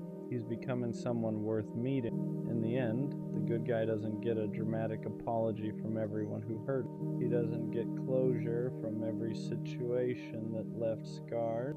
And he doesn't get a moment where the world suddenly admits it was wrong for overlooking him. What he gets is something quiet and far more powerful. He gets peace. Peace in knowing he never had to become someone else to survive. Peace in knowing his heart stayed intact even after everything. Peace in knowing he loved honestly in a world that often rewards the opposite. He looks back and realizes that every time he was ignored, every time he was treated like an option, every time he was underestimated, it wasn't a reflection of his worth. It was a reflection of who couldn't meet him where he stood. And that understanding changes everything, because now he doesn't crave validation. He doesn't chase attention. He doesn't beg to be chosen. He knows who he is. And when love finally finds him, the kind that's mutual, intentional, and steady, it won't feel like winning. It'll feel like alignment, like finally being understood without having to explain yourself, like being valued without having to prove. Until then, the good guy keeps walking forward, not bitter, not resentful, not hard, just grounded. And that's the kind of strength no one can take. The worst kind of pain is caring deeply and watching it backfire. Not because you expect anything in return, but because caring is just who you are. You show up without being asked. You check in on people who never think to check on you. You stay up late listening to problems that were never yours to carry. You give your time, your energy, your patience, not to be praised, just because you care, and somehow that becomes the thing that hurts you. Because some people don't meet kindness with care. They get comfortable with it. They start expecting it. They stop noticing it. Your effort becomes routine. Your consistency becomes invisible until one day you don't show up the same way anymore. That's when they finally notice. That's when they ask what's wrong. But by then you're already tired. Tired of explaining your intentions. Tired of proving your heart. tired of giving pieces of yourself to people who never stay long enough to understand what it costs you. It's not that you regret caring, you just wish having a good heart didn't hurt this much. And maybe the hardest truth is realizing that loving deeply doesn't guarantee you'll be loved the same way. But that doesn't make your softness a weakness. It just means it needs protection. Don't stop caring. Just be careful who you hand that kind of love to. When you're the one who cares deeply, you usually become not the reliable one, the one people vent to, the one people lean on, the one who always answers. You're dependable in ways people don't even notice anymore. They assume you'll be there, assume you'll understand, assume you'll forgive, so they stop asking how you are, not out of cruelty, but because consistency gets mistaken for endless capacity. You start carrying emotional weight that was never meant to be yours alone, other people's stress, other people's problems, other people's moods, and you hold it all quietly because you don't want to be a burden the way you never see them as one. But over time, something shifts. You feel tired in a deeper way, not just physically, emotionally. You notice how rarely someone shows up for you the way you show up for them, how quickly your needs get overlooked, how easily your exhaustion goes unseen. And that's when it starts to hurt differently, because you didn't ask for much, you just wanted effort to meet effort, care to meet care, but instead you became the place people take from without realizing they're draining you, and slowly being the strong one starts to feel like being the forgotten one. Eventually something changes, not in a dramatic way. You don't announce it, you don't make a scene, you just stop giving the same way you used to. You reply a little later, you don't over-explain anymore. You stop stretching yourself thin just to be available, and that's when people notice. Not when you were exhausted, not when you were drained, not when you were giving everything. They notice when you pull back. Suddenly they ask what's wrong, suddenly they feel the distance, suddenly they miss the version of you that was always there. And that part hurts, because it shows you something you didn't want to see. They didn't miss you, they missed the access, they missed the comfort you provided, the effort you gave without question, the way you made things easier for them. So when you stop showing up like that, it feels personal to them. But for you, it wasn't about punishment, it was about survival. You didn't stop caring. You just stop bleeding quietly, and realizing that is both painful and freeing, because it teaches you this: anyone who only notices your absence was never really paying attention to your presence. When you finally start pulling back, the hardest part isn't the silence, it's the guilt. You feel like you're doing something wrong just by protecting yourself. You second guess every boundary. You wonder if you're being cold, if you're being selfish, if you're changing. Because when you spent your life being the one who gives, rest feels like laziness, distance feels like cruelty, and saying no feels like failure. You weren't taught how to have limits. You were taught how to endure. So the moment you stop overextending, your nervous system panics. It tells you to explain yourself, to soften it, to give just a little more so no one feels uncomfortable. But here's the truth: boundaries don't feel good at first because you're used to being useful, not protected. You learned that love meant access, that care meant availability, that being needed was the same as being valued. So when you remove access, it feels like you're taking something away, but you're not. You're just finally keeping something for yourself. And that discomfort, that's not you doing something wrong. That's you breaking a pattern that was costing you more than you realized. People who care deeply often confuse love with sacrifice. They believe loving someone means giving more, trying harder, holding on longer than they should. They tell themselves, if I'm patient enough, they'll notice. If I stay kind, it'll balance out. If I keep showing up, it'll be worth it. But love was never meant to cost you your peace. Somewhere along the way, you learned that being good meant being accommodating, that being loving meant putting yourself last. So you stayed quiet about your needs. You ignored your exhaustion. You told yourself it wasn't that bad as long as everyone else was okay. But sacrifice without reciprocity doesn't make love deeper. It makes it heavier. Because when you're always the one adjusting, the relationship stops being shared. It becomes one-sided. And the scariest part is people can get used to that version of you. They don't ask if it's costing you anything. They just assume you'll keep paying the price until one day you realize love shouldn't feel like self-abandonment. Caring deeply doesn't mean giving endlessly, and loving someone should never require you to disappear in the process. There's a moment when something finally clicks. You get tired of proving that you're genuine, tired of explaining your intentions, tired of showing people your heart just so they can decide whether it deserves care. So you stop performing, you don't overextend anymore, you don't chase reassurance, you don't give more just to feel secure. And at first that feels uncomfortable because you're not used to being this guarded, you're used to leading with softness even when it costs you. But protecting your heart isn't the same as closing it. You're not becoming cold, you're becoming selective. You start noticing who respects your limits and who only liked you when you were endlessly available. You see who adjusts with you, instead of expecting you to bend every time, and that's when you realize something important. You don't need to prove your kindness. The right people will feel it without needing to take advantage of it. Protecting your heart doesn't make you less loving, it just means you're finally loving yourself too. Once you stop overgiving, you start noticing something clearly. Not everyone reacts the same way. Some people get uncomfortable, they push back, they ask why you're different now. They miss the version of you that gave without limits and never asked for anything back. But others adjust. They respect the boundary. They meet you halfway. They don't make you feel guilty for needing space or balance. And that difference matters because it shows you who valued you and who only valued what you provided.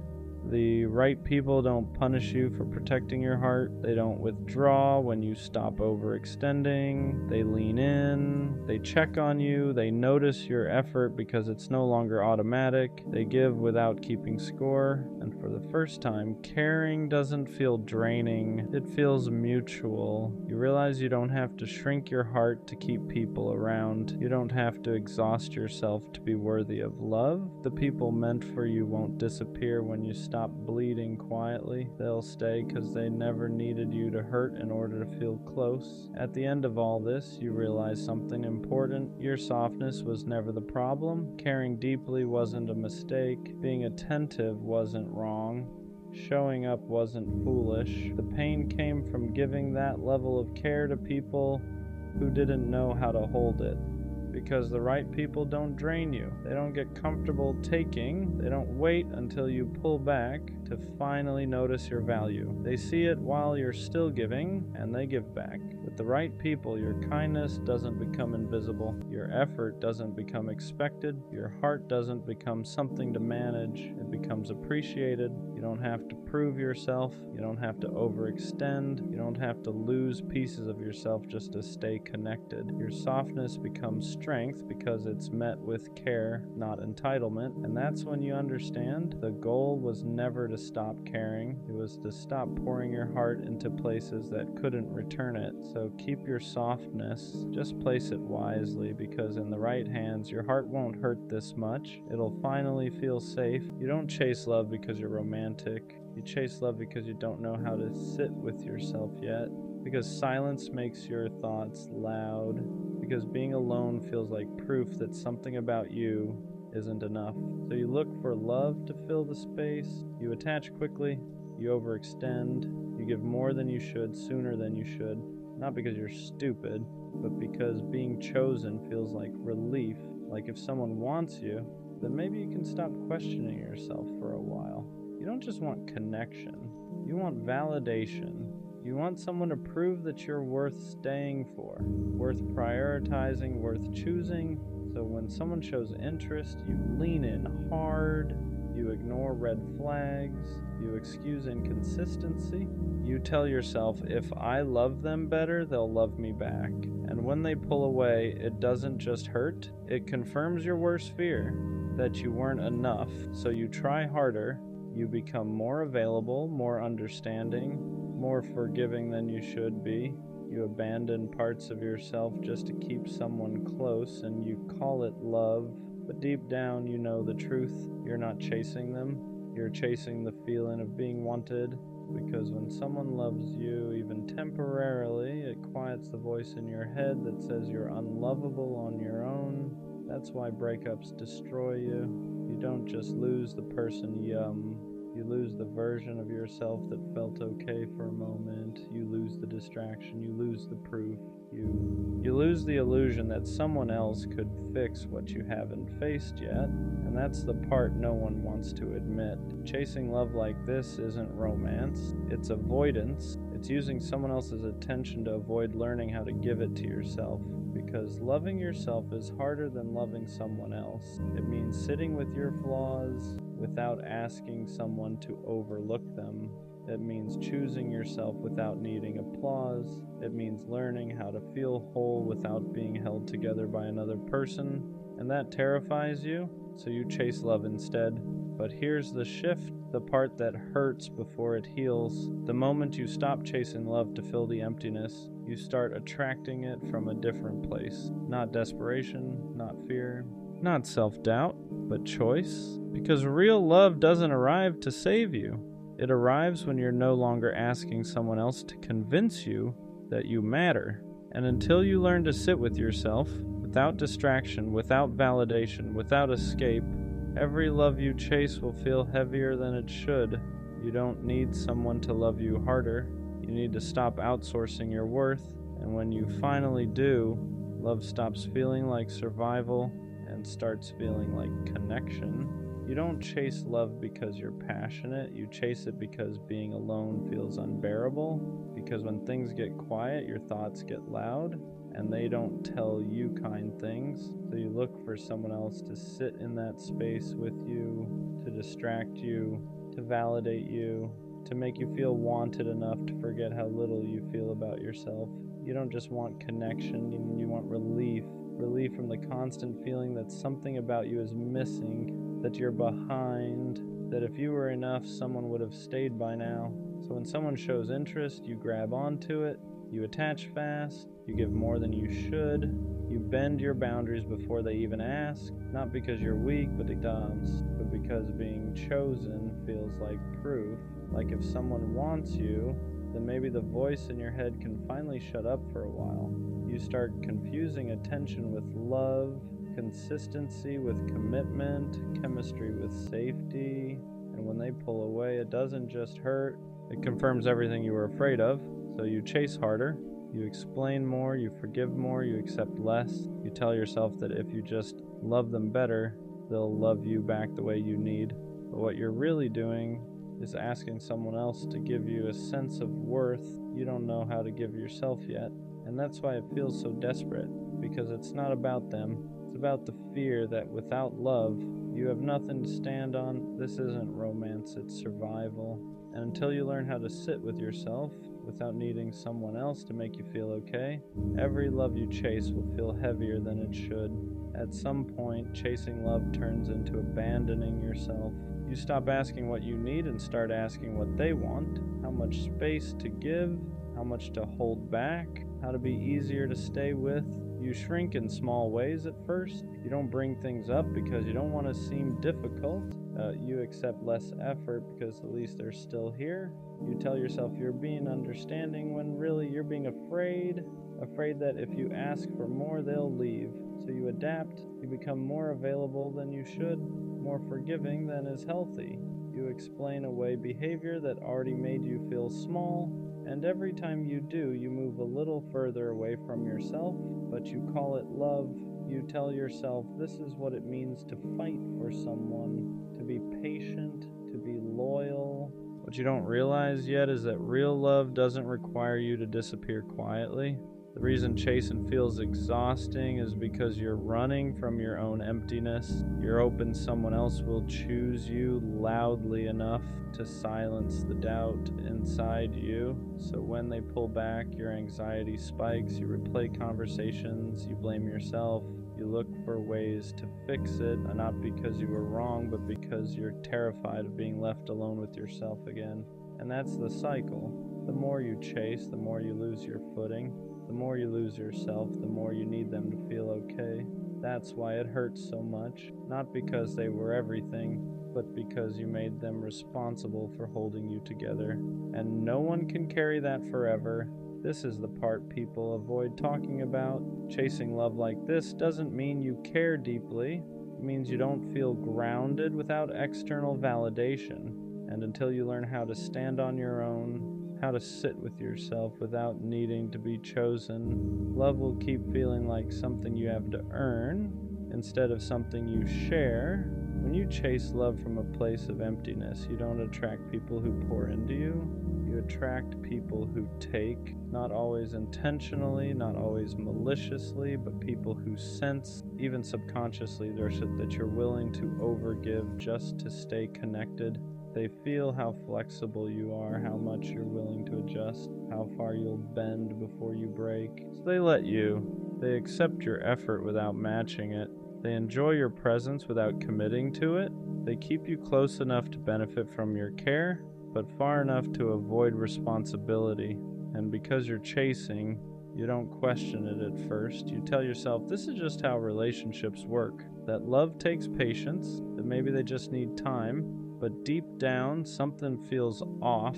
You're always the one checking in, always the one clarifying, always the one trying to fix the distance that keeps appearing out of nowhere.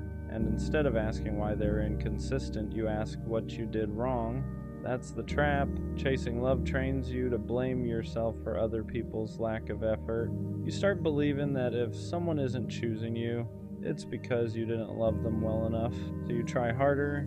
You give more reassurance, more patience, more access to parts of you that should have been protected, and the dynamic deepens. They stay comfortable, you stay anxious, they get affection without accountability, you get hope without security, and that imbalance keeps repeating until you finally see it for what it is. You're not unlucky in love, you're just chasing from a place that tells the wrong people you'll accept less than you deserve, because people who are capable of real love don't feel comfortable being chased. They meet you halfway. The ones who stay distant, inconsistent, unclear, they stay because the chase benefits them. And until you stop chasing to feel worthy, you'll keep finding yourself in the same story with different faces. Eventually, there's a moment where chasing love stops feeling hopeful and starts feeling exhausting. You realize you're tired, not because love is hard, but because you've been doing all the emotional work alone.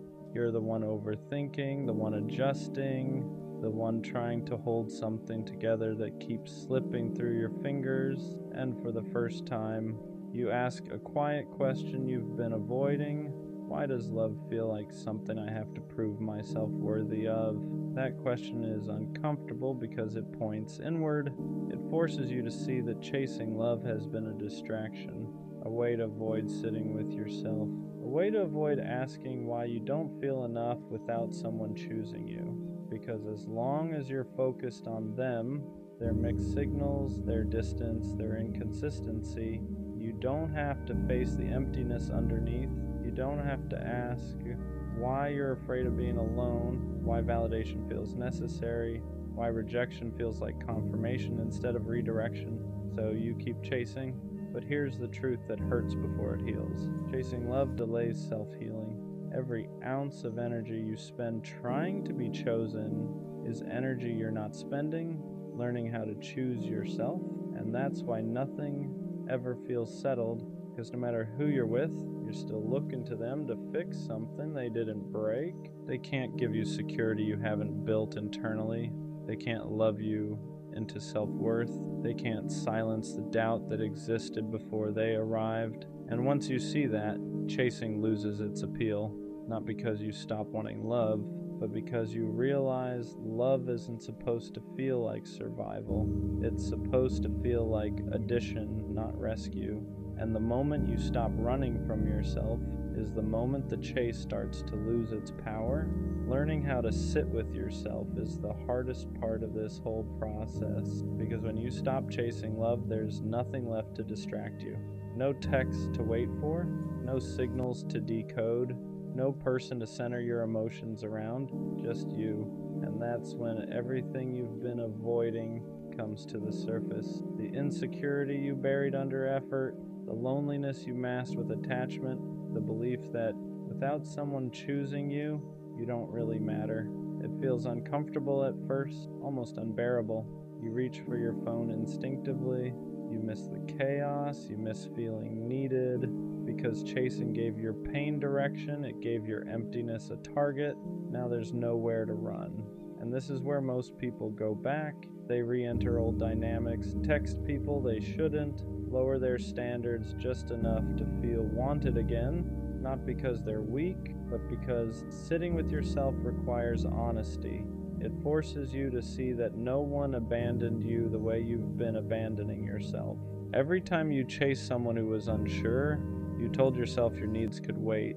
Every time you accepted inconsistency, you taught yourself to tolerate being half chosen. So being alone feels unfamiliar, not because you can't handle it, but because you've never stayed here long enough to build something solid inside yourself. This is where self-love actually starts, not affirmations, not confidence quotes, but learning how to stay when there's no validation coming in, learning how to comfort yourself instead of outsourcing it, learning how to choose yourself without needing approval, and slowly something shifts. You stop craving attention.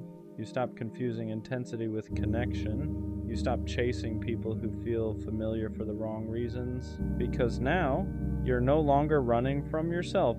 And when you stop doing that, love stops feeling like something you need to survive. When you finally start building self-love, the chase doesn't just slow down. It feels wrong. You notice it first in small ways. The anxiety doesn't hook you the same. Inconsistency doesn't feel exciting anymore. It feels draining. People who once felt magnetic now feel loud, unclear, unsafe, and that confuses you because for so long, chaos felt like chemistry. You were drawn to people who kept you guessing because guessing felt familiar, because uncertainty mirrored how unsure you felt about yourself. But now that you're learning how to stand on your own, that dynamic stops working. You don't feel the urge to prove yourself anymore. You don't feel the need to over-explain your worth.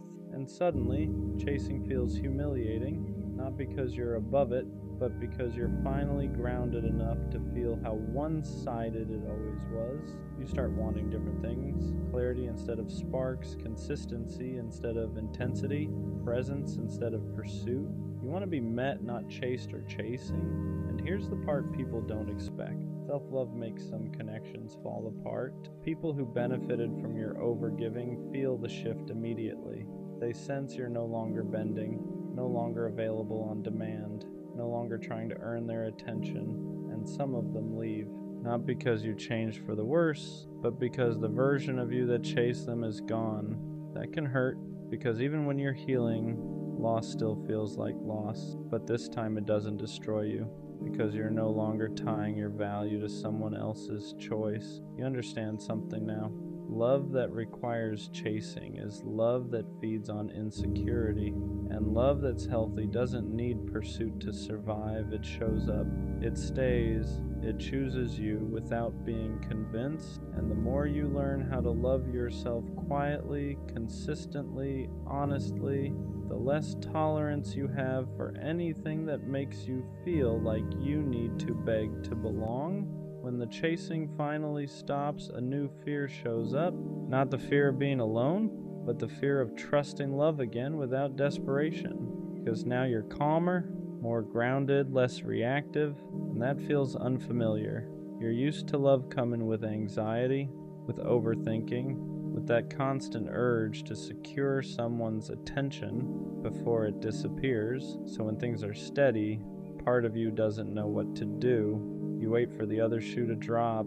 You look for signs something is wrong. You brace yourself for distance that never comes, because chaos used to feel like proof that something mattered. Now peace feels suspicious. You're not chasing anymore, but you're still learning how to receive, how to let someone show up without questioning why, how to accept consistency without trying to earn it. And that's harder than it sounds, because chasing trained you to believe love had to be worked for.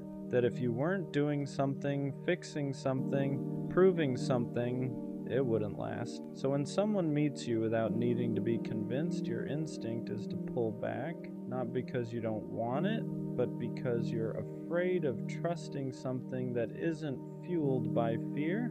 This is the quiet stage of healing, where you're not running anymore, but you're not fully relaxed either. You're learning that love doesn't have to feel urgent to be real, that being chosen calmly is still being chosen, and slowly you start letting yourself believe it. You stop checking for exits, stop rehearsing disappointment, stop preparing for abandonment that hasn't happened, because for the first time, you're not chasing to feel worthy. You're standing still and letting love come to you. And that's when you realize how much strength it actually takes to stay. When you stop needing love to save you, everything about it changes. You're not chasing anymore, but you're also not hiding. You're just stable, and that's unfamiliar. You notice how different it feels to want someone instead of needing them. There's no panic behind it, no urgency, no feeling that if this doesn't work out, you'll fall apart. And that scares you in a new way, because chasing gave you purpose. It gave your emotions somewhere to go. It made love feel intense, consuming, alive. Now love feels quieter, not empty, just grounded.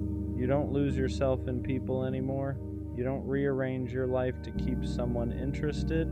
You don't abandon your needs to avoid being left. And because of that, you become harder to hook, not emotionally unavailable, just unavailable to dynamics that require you to shrink. You start noticing things you used to ignore, how someone responds to boundaries, how they handle consistency, how they show up when you're not overgiving. And if they fade when you stop chasing, you don't panic, you understand. They weren't there for you. They were there for the version of you that was always reaching. That realization hurts, but it also frees you. Because now you know love that disappears when you stop chasing was never love meant to stay. This is where self-love changes the rules. You don't try to be impressive, you don't try to be indispensable, you don't try to secure someone's feelings. You let them show you who they are when you're not doing all the work, and for the first time, love feels optional. Not because it doesn't matter, but because your worth no longer depends on it. You're not chasing to fill a void anymore. You're choosing from a place that already feels whole. And that's when love stops feeling like survival and starts feeling like something you can welcome without losing yourself. Healing doesn't just bring relief, it brings grief. Because when you stop chasing love, you don't just lose old dynamics, you lose the version of yourself who survived by reaching. You look back at who you were and feel a strange mix of sadness and compassion. You remember how hard you tried, how much you gave, how badly you wanted to be chosen, and part of you wants to go back, not because it was healthy, but because it was familiar. Chasing gave you direction. It gave your pain something to focus on. It made loneliness feel purposeful. Now that version of you is gone. And that hurts. You grieve the person who believed love had to be earned, who thought being enough meant being useful, agreeable, easy to keep. You grieve the nights you waited, the messages you rewrote, the boundaries you swallowed just to stay connected, not because you were weak, but because you didn't know another way yet.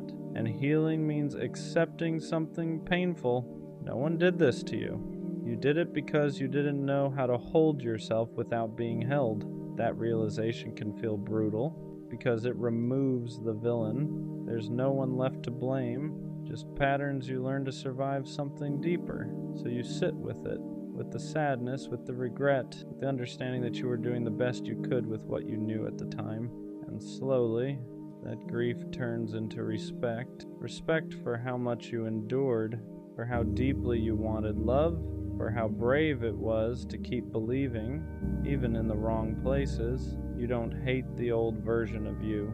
You thank them because they carried you until you were strong enough to stop chasing and start choosing yourself. And that's what makes this stage heavy. You're not broken anymore, but you're still letting go. The chase ends the moment you stop asking love to fix you, not because you stop wanting connection, but because you stop needing it to feel whole. You finally understand something simple that took you years to learn. Love was never supposed to be proof that you matter. It was never meant to carry your worth, never meant to quiet your self-doubt, never meant to save you from yourself. That was too much to ask of anyone. So you stopped chasing, not in anger, not in bitterness, but in clarity. You stop running after people who make you feel uncertain. Stop explaining your needs to people who don't listen. Stop overgiving just to feel chosen, because now being chosen by yourself comes first. You learn how to sit with silence without panicking, how to be alone without feeling abandoned, how to exist without needing constant reassurance, and something changes. Love no longer feels urgent, it no longer feels like survival. It no longer feels like something you have to secure before it disappears. It becomes optional, not because it's unimportant, but because your life no longer collapses without it. And that's when the real shift happens. You don't attract love from desperation anymore. You don't bond through wounds. You don't mistake intensity for connection. You choose slowly. You choose clearly. You choose from a place that isn't begging to be filled. And if someone doesn't meet you there, you don't chase. You let them go, not because you don't care, but because you care enough about yourself to stop repeating the same pain with different people. The version of you that chased love wasn't weak. They were hurting, they were lonely, they were trying to survive. But this version of you, this version doesn't run. They stand still, they breathe. They choose themselves even when no one is watching. And from here on out, love won't feel like something you have to earn. It'll feel like something you share with someone who meets you without being chased. That's where the cycle ends. Not with finding love, but with finally finding yourself. Dating feels rigged now. Not in a dramatic, love doesn't exist way, but in a quiet, frustrating way. Like the rules changed while I was still playing by the old ones. I grew up thinking effort mattered, consistency mattered, loyalty mattered. I thought if you showed up honestly, communicated clearly, and moved with intention, things would naturally fall into place. But now, it feels like the opposite gets rewarded. The emotionally unavailable ones get chased. The inconsistent ones get excused. The ones who barely text back somehow stay mysterious. And the ones who actually try, they're too available. It's like showing effort is unattractive now. Like caring too much is a flaw. And that messes with your head. Because I don't want to become someone who plays games. But it feels like the game is designed for people who do. Dating used to feel simple. You liked someone, you talked, you built something. Now it feels strategic. How long should I wait before replying? Should I seem busy? Should I hold back how much I like them? Should I act like I care less than I do? Why does authenticity feel like a disadvantage? It's exhausting because I don't want to calculate emotions. I don't want to pretend I'm less interested just to seem more attractive. But the moment you show real interest, there's this fear that you'll lose leverage. Leverage, that's what dating feels like now. Leverage. Who cares less? Who replies slower? Who has more options? And I'm tired of that dynamic because love isn't supposed to feel like a power struggle. It's supposed to feel mutual. What really makes it feel rigged is this. The more healed you are, the harder it feels to connect. If you have boundaries, you're too strict. If you communicate clearly, you're too serious. If you move intentionally, you're moving too fast. But if you're emotionally distant, if you're inconsistent, if you keep people guessing, that's attractive, and I don't understand it because I worked on myself. I healed attachment issues. I learned to communicate instead of shutting down. I stopped chasing people who weren't sure about me, and somehow that made dating harder. It feels like emotional maturity is rare, and when it is rare, it's misunderstood. There's also the illusion of options. Social media makes it look like everyone is replaceable, like there's always someone better one swipe away. So instead of building through discomfort, people reset. Instead of communicating through confusion, people ghost. Instead of fixing, they upgrade. And that constant availability of more makes commitment feel fragile. Why work through something hard when you can just download someone new? It's a dangerous mindset because real connection isn't built in perfect conditions. It's built through friction, through patience, through staying, but staying feels outdated, and that's what makes it feel rigged. I think the hardest part is trying to stay authentic in a system that rewards detachment. I don't want to pretend I don't care. I don't want to act busy to seem important. I don't want to withhold affection to build mystery, but I also don't want to keep feeling like the only one showing up fully, because over time, you start wondering if you need to adapt, if you need to become colder, more distant, more unpredictable, and that's scary because I don't want dating to change my character. I don't want to start playing games just because everyone else is. Dating feels rigged because effort isn't always matched. You can show up consistently and still get replaced. You can communicate clearly and still get ghosted. You can be loyal and still get cheated on. And after enough of that, it starts to feel pointless. Like, what's the reward for doing it right? Where's the payoff for emotional maturity? But maybe that's the wrong perspective. Maybe dating isn't rigged, maybe it's filtering. Maybe the people who run from consistency are showing you they aren't built for it. Maybe the ones who disappear at the first sign of depth were never ready for it. And maybe the frustration is proof that you've outgrown surface level connections. Still, it's tiring. Tiring to reintroduce yourself, tiring to explain your intentions, tiring to build from scratch, tiring to stay optimistic when patterns repeat, because every time something doesn't work out, you question yourself. Am I too much, too intense, too available, too honest? And when those questions stack up, dating stops feeling exciting. It starts feeling like a test you didn't study for. But here's something I'm starting to realize. The right person won't make dating feel like strategy. They won't reward detachment. They won't require you to care less to keep them interested. They won't need games to stay engaged. With the right person, effort won't feel like a disadvantage. It'll feel matched. And maybe that's rare, but rare doesn't mean impossible. It just means selective. Dating feels rigged when you're trying to build something real in a culture that normalizes temporary. But I refuse to downgrade my standards just to fit in. I refuse to act uninterested just to attract interest. I refuse to pretend I don't want something meaningful, because I do, and I'd rather struggle finding something real than succeed at something shallow. Dating feels rigged, but maybe it's only rigged for people who want depth, because depth requires patience, it requires alignment, it requires two people who are equally ready, and that combination isn't common. So maybe it's not rigged, maybe it's just rare, and rare takes time. I won't become colder just to win. I won't play detached just to feel chosen. I'll stay intentional, even if it means slower, because the right connection won't reward games, it'll reward honesty. And when that happens, dating won't feel rigged anymore.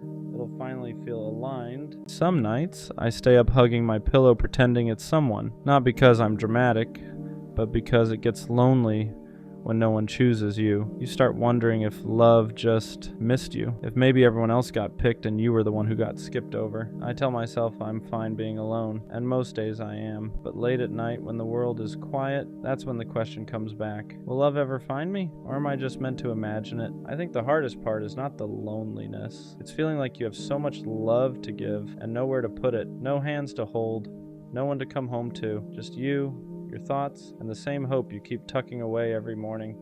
And what scares me most is not being alone right now. It's the thought that maybe this is permanent. Being alone doesn't hurt the most. Being unchosen does. It's watching people find each other while you keep ending up by yourself. It's being told, your time will come so many times that it starts to feel like a placeholder sentence. You start questioning yourself. Am I too quiet? Too much? Not enough? You replay everything, trying to find the reason no one stayed. And late at night, when you're hugging a pillow, imagining it's someone who wants you back, those thoughts get louder. Not because you don't love yourself, but because you're tired of being the only one who does. The scary part is how slowly it affects your worth. You don't stop believing in love, you stop believing it wants you, and that's when loneliness becomes heavier than silence, because now it's not just about being alone, It's about wondering if something is wrong with you for being alone this long. This feeling doesn't mean you're unlovable, even though it really feels like it. It means you've been alone long enough for the silence to start telling stories. And silence is loud when it goes on too long. You start mistaking timing for rejection. You start turning waiting into a flaw. You start thinking love hasn't found you because you're missing something. But love doesn't work on fairness, and it doesn't run on schedules. Some people find it early. Some people find it after they've learned how to sit with themselves at night. And that doesn't make you behind. It makes you human. The fact that you still want love, still imagine it, still hope for it, even after feeling unchosen, that's not weakness. That's proof your heart didn't close. Imagining love at night doesn't make you desperate. It means you're human. You're not hugging a pillow because you're weak. You're doing it because your body remembers what closeness feels like, even when your life hasn't caught up yet. There's nothing wrong with wanting someone to come home to, with wishing there was a hand to reach for when the day finally goes quiet. The problem isn't that you imagine love, it's that you've been alone long enough to start believing wanting it is something you need to outgrow. But love isn't something you mature out of, something you wait for without turning against yourself in the meantime. You don't need to shame the part of you that still hopes at night. That part is just proof you haven't gone numb, and as long as you haven't gone numb, love hasn't missed you. Loneliness at night doesn't get to decide your future. Even when it feels endless, nights are heavy because they strip everything down. No distractions, no noise, just you and the question you try not to ask during the day. But night feelings aren't prophecies. They're just unmet needs speaking when everything else is quiet. Being alone right now doesn't mean you'll always be alone. And being unchosen so far doesn't mean you're unchoosable. It just means you haven't been met yet. There's a difference. You're not behind. You're not forgotten. You're not running out of time. You're just in the part of the story where love hasn't arrived, not the part where it never does. The hardest balance is holding hope without turning it into self-doubt, because when you hope for something for a long time, it can start to feel personal when it hasn't arrived yet. You tell yourself you're patient, but underneath that, there's a quiet fear that maybe hope is just another way of setting yourself up, so you try to numb it. You tell yourself you don't need love, you act like you're fine on your own, but hope doesn't disappear that way. It just goes quiet and waits for the night. The truth is, hope isn't the problem. Hope only hurts when you turn it inward and use it as proof that something is wrong with you. You're allowed to hope without questioning your worth. You're allowed to want love without it meaning you're lacking. Hope isn't weakness. It's just your heart still believing in a future you haven't reached yet. When love hasn't found you yet, it can make you feel invisible. You're moving through life unnoticed, unchosen, easy to pass by. But invisibility isn't the truth. It's just what loneliness whispers when it's tired of waiting. You don't get overlooked because you lack something. You get overlooked because connection isn't something you can force into timing. The right person doesn't miss you because they're better at noticing. They find you because they're looking for what you already are. And until then, you're not invisible. You're just living in the space before recognition. That space feels quiet. It feels long. It feels unfair. But it isn't empty. It's shaping you into someone who will recognize real love when it finally arrives. Not because you're desperate for it, but because you're ready to receive it without disappearing into it. Love usually doesn't find you when you're proving you deserve it. It finds you when you stop performing and start existing. For a long time, I thought if I was good enough, patient enough, understanding enough, someone would finally see me. So I overgave, overthought, over-explained. But love doesn't arrive as a reward for endurance. It arrives when you're no longer shrinking to be easier to choose. The moment you stop asking, what do I need to fix? And start asking, what do I need to feel safe? Something shifts. You don't chase connection anymore, you allow it, and that doesn't make love come faster, and it makes it come healthier. Because the love that finds you then isn't choosing you because you tried hard enough. It's choosing you because you're finally standing still as yourself. Waiting is hard because it's empty time. Not empty in life, but empty in connection. You're still living, still growing, still doing everything you're supposed to do, but there's no one to share the quiet with, and that's where loneliness sneaks in. The difference between waiting and loneliness is what you tell yourself while you're there. Loneliness says, nothing is happening because I'm not enough. Waiting says, something hasn't arrived yet, and that's not a reflection of my worth. Learning to sit in the waiting doesn't mean pretending you don't want love. It means refusing to let the absence of it turn into self-blame. You can want love deeply, and still treat yourself gently in the meantime. You can feel the quiet without letting it convince you that this is all there will ever be, because waiting isn't where your story ends. It's just the space between who you've been and who you're about to meet. There's a moment when hope stops hurting, not because love arrived, but because you stop fighting yourself while waiting. You stop asking the question every night with fear in it. You still want love, you still imagine it, but it no longer feels like your life is on hold without it. Hope becomes something gentle, something you carry, not something that weighs you down. You realize love finding you was never about being chosen faster or proving you're worthy enough. It was about becoming someone who doesn't disappear while waiting to be seen. And when that shift happens, loneliness loosens its grip, not because you're no longer alone, but because you're no longer against yourself. That's when hope becomes safe again, and that's usually right before love finally knows where to find you. Some nights you still wish someone was there, and that doesn't mean the healing didn't work. It just means you're human. Missing connection isn't a setback. It's not proof you're regressing or going backward. It's just your heart remembering what it wants to share. The difference now is that the wanting doesn't hurt the same. It doesn't spiral. It doesn't turn into panic. It doesn't make you question your worth. It just exists. You can want love without feeling empty without it. You can imagine closeness without feeling broken when it's not there yet. And that's growth. Because you're no longer waiting with desperation. You're waiting with trust. Trust that love doesn't miss people who are becoming more themselves. It finds them when they're steady enough to receive it without disappearing. The love that finds you after this season feels different, not louder, not dramatic, safer. It doesn't make you question yourself. It doesn't make you wonder where you stand. It doesn't ask you to stay up at night holding space for uncertainty. It meets you where you are. And because you've spent time alone, because you've learned how to sit with yourself, you don't cling to it, you appreciate it, you don't lose yourself in it because you know what it feels like to hold yourself first. That's why this waiting was never a punishment, it was preparation, not to make you stronger in a hard way, but steadier in a soft one. So if you're still alone right now, still asking if love will ever find you, it will. And when it does, you'll understand why it couldn't find you earlier. You weren't meant to be met when you were questioning your worth. You were meant to be met when you finally believed you were already enough.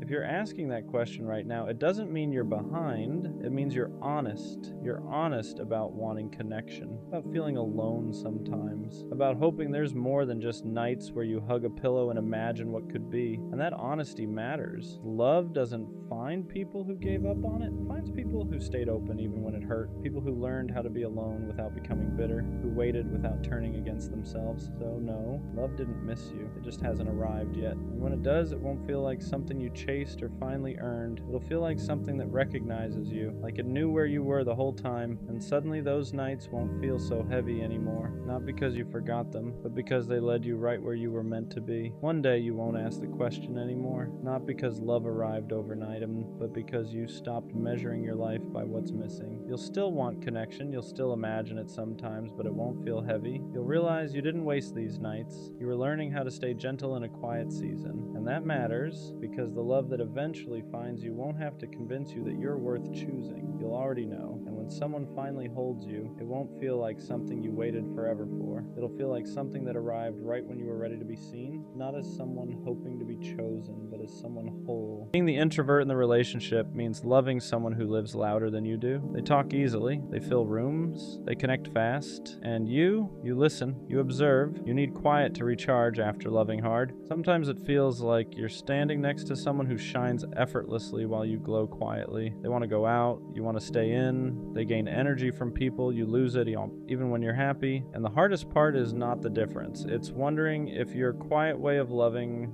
is enough.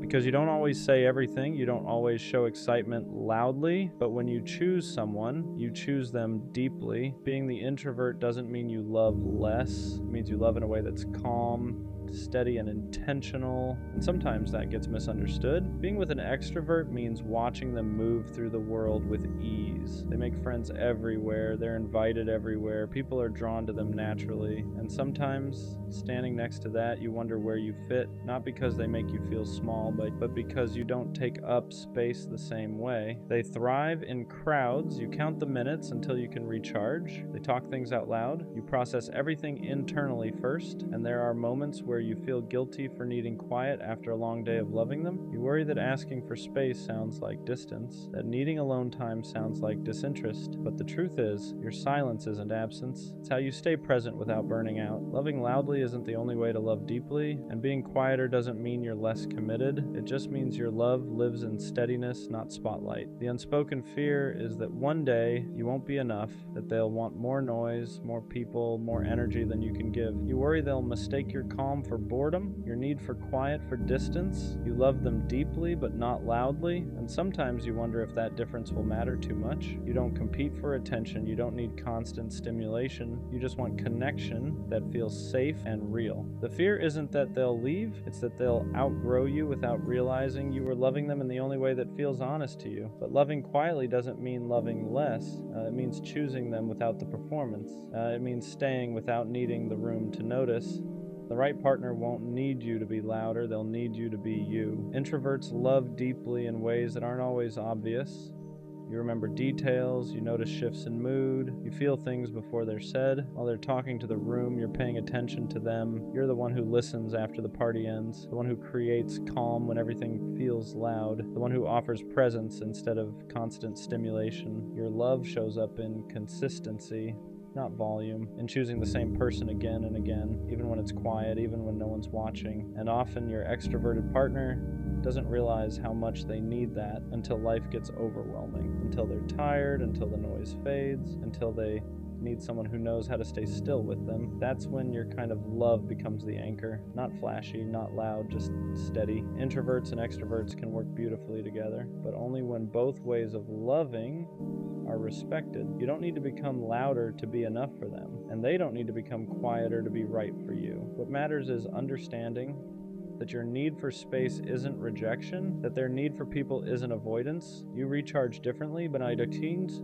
you can still meet in the middle. When an extrovert learns that quiet isn't distance, and an introvert learns that excitement isn't chaos, something soft happens. You stop trying to fix each other, you start protecting each other, you give them grounding, they give you expansion, and suddenly, the difference that once felt like a risk becomes the balance that makes the relationship work. Asking for space doesn't mean you love them less. It means you know yourself. Introverts don't pull away to create distance, they pull away to come back whole, but asking for that space can feel heavy. You worry it sounds like rejection. You worry they'll take it personally. You worry needing time alone makes you difficult to love. The right partner won't hear, "I need space," as "I don't want you." They'll hear it as, "I'm taking care of myself so I can show up better." You don't need to apologize for how you recharge. You don't need to explain it every time. Love doesn't require constant closeness to be real. Sometimes the healthiest thing you can do for a relationship is step back for a moment, not to disconnect, but to return as yourself. Introverts show love in quiet, steady ways. You remember the little things they forget they mentioned. You notice when their mood shifts before they say anything. You check in without being asked. Your love isn't loud.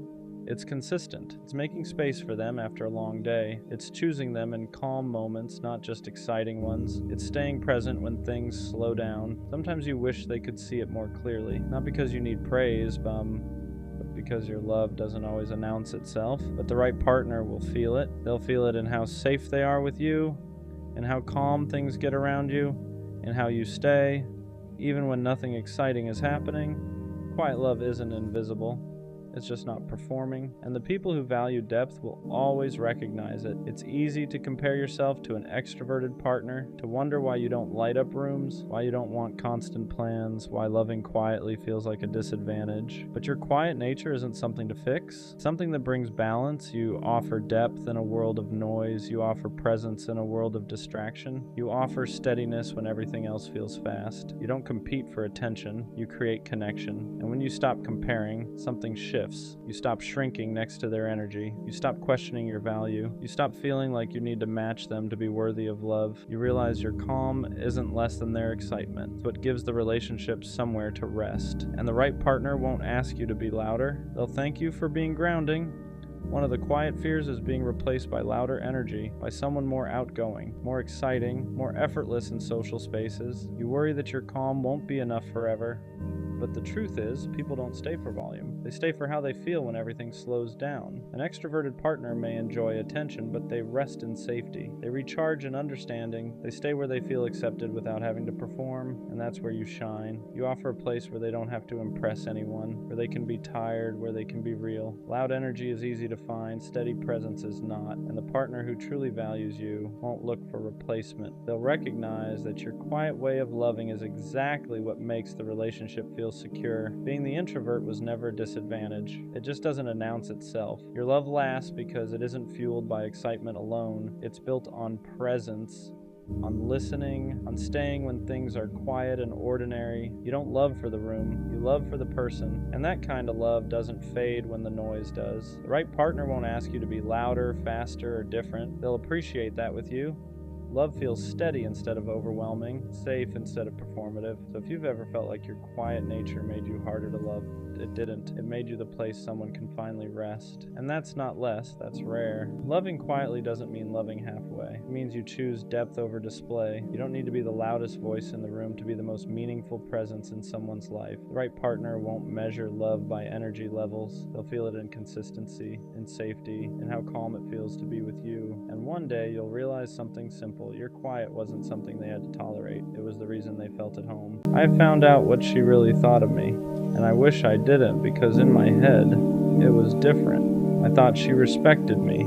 I thought she valued me. I thought the way I showed up actually meant something to her. But the truth, it wasn't what I believed. And it didn't come out in a direct way. Not a conversation, not something she sat me down and said. It came out indirectly, through things I wasn't supposed to hear, through how she spoke when I wasn't around. And that's when it hit me. The version of me in her head wasn't the same as the version of me I thought she saw. At first I didn't want to believe it because it didn't match how she acted around me. With me, she seemed calm, interested, like she actually cared. But what I heard didn't sound like that version of her at all. It sounded detached, like I wasn't that important, like I was just there. And that's what messes with you. When someone treats you one way to your face and thinks something completely different behind it, because now you don't know what was real, the way she talked to you, or the way she talked about you. And once I heard it, I couldn't unhear it. Every memory started changing. Moments that felt genuine started feeling questionable. Things she said started sounding different in my head, because now I was looking at everything through a new lens, a more honest one. And the more I thought about it, the more it started making sense. Why sometimes her energy felt off. Why sometimes I felt like I was trying harder. Why something always felt slightly uneven. I just didn't want to accept it back then. Because when you care about someone, you don't want to believe they see you differently than you see them. You want to believe it's mutual, that the respect is equal, that the value is the same on both sides. But it wasn't. Not really. Because if she truly saw me the way I thought she did, she wouldn't have spoken about me like that.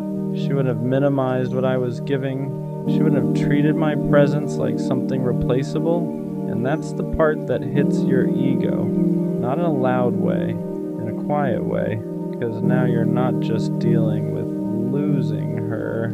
You're dealing with realizing how little you meant in her perspective. While you were taking her seriously, she wasn't taking you the same way, and that imbalance, it hurts more than the ending. For a while I started questioning myself, like maybe I misread everything. Maybe I thought it was deeper than it actually was. Maybe I gave too much meaning to something that wasn't built to hold it, because when someone sees you as less than what you believed, it makes you feel like you got it wrong. But here's what I had to understand. Just because she didn't value me properly doesn't mean I wasn't valuable.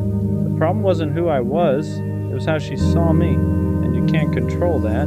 You can show up right, you can be real, you can be consistent, but if someone already has a limited view of you, they're going to treat you based on that, no matter how you show up. And that's why nothing I did changed it, because the issue wasn't effort, it was perception. Once I understood that, the pain started shifting, because now it wasn't about trying to prove something to her anymore. It was about realizing I was giving energy to someone who didn't even see it properly. And that's a different kind of clarity, because because it makes you stop chasing, stop explaining, stop trying to be understood by someone who already decided how they see you. And honestly, I'm glad I found out, even though it hurt because I would have kept going, thinking it was deeper than it actually was, thinking she valued me the way I valued her, and that would have kept me stuck. But the truth, even when it's uncomfortable, it frees you. So yeah, then I found out what she really thought of me, and it wasn't what I expected, but now I see it clearly. The right person doesn't make you question your value. They don't talk about you like you're nothing. They don't treat you like you're replaceable. They see you fully, clearly, and they move accordingly. So I'm not mad at what I found out. I'm just glad I didn't stay blind to it, because now I know one thing for sure. I'd rather know the truth than keep believing something that was never real. I stayed loyal, even when it got hard, even when we were arguing more than laughing, even when my friends were telling me I deserved better, even when I felt unappreciated. I stayed, not because I didn't have options, not because I couldn't walk away, but because when I commit fully. Loyalty isn't something I switch on and off depending on how I feel that week. It's a decision, and I made it. I ignored distractions, I curved attention, I shut down conversations that crossed boundaries. Not because I was scared of getting caught, but because I respected what we had. So when I found out she didn't stay loyal, it didn't just hurt, it confused me. Because how do two people sit in the same relationship and value it completely differently? The part that messed with me wasn't just the betrayal, it was a realization that while I was protecting us, she was exploring her options. While I was defending her name in rooms she wasn't in, she was entertaining someone else's attention. While I was shutting down temptation quietly, she was responding to it. And that imbalance hits deeper than people realize, because loyalty isn't loud. You don't get applause for it. No one congratulates you for not cheating. It's invisible, it's internal, it's discipline. So when you find out the person you were loyal to didn't have that same discipline, it makes you feel stupid for being solid, like you overinvested, like you believed in something that wasn't mutual. I started replaying everything, was she distant because she was already talking to someone else? Were those late replies really just being busy? Was I fighting for something that was already slipping away? Because once trust cracks, your mind rewrites history. You start connecting dots that might not even be there. And that's exhausting, because loyalty is built on trust, and once trust is broken, even your memories feel unstable. I wasn't perfect, but I was faithful. And that matters, because loyalty isn't about being flawless, it's about being intentional. It's about choosing your partner even when temptation is available. It's about respecting boundaries even when no one is watching. And I did that, she didn't. What hurts the most is knowing I would have never done that to her. I wouldn't have risked what we built for a moment of validation.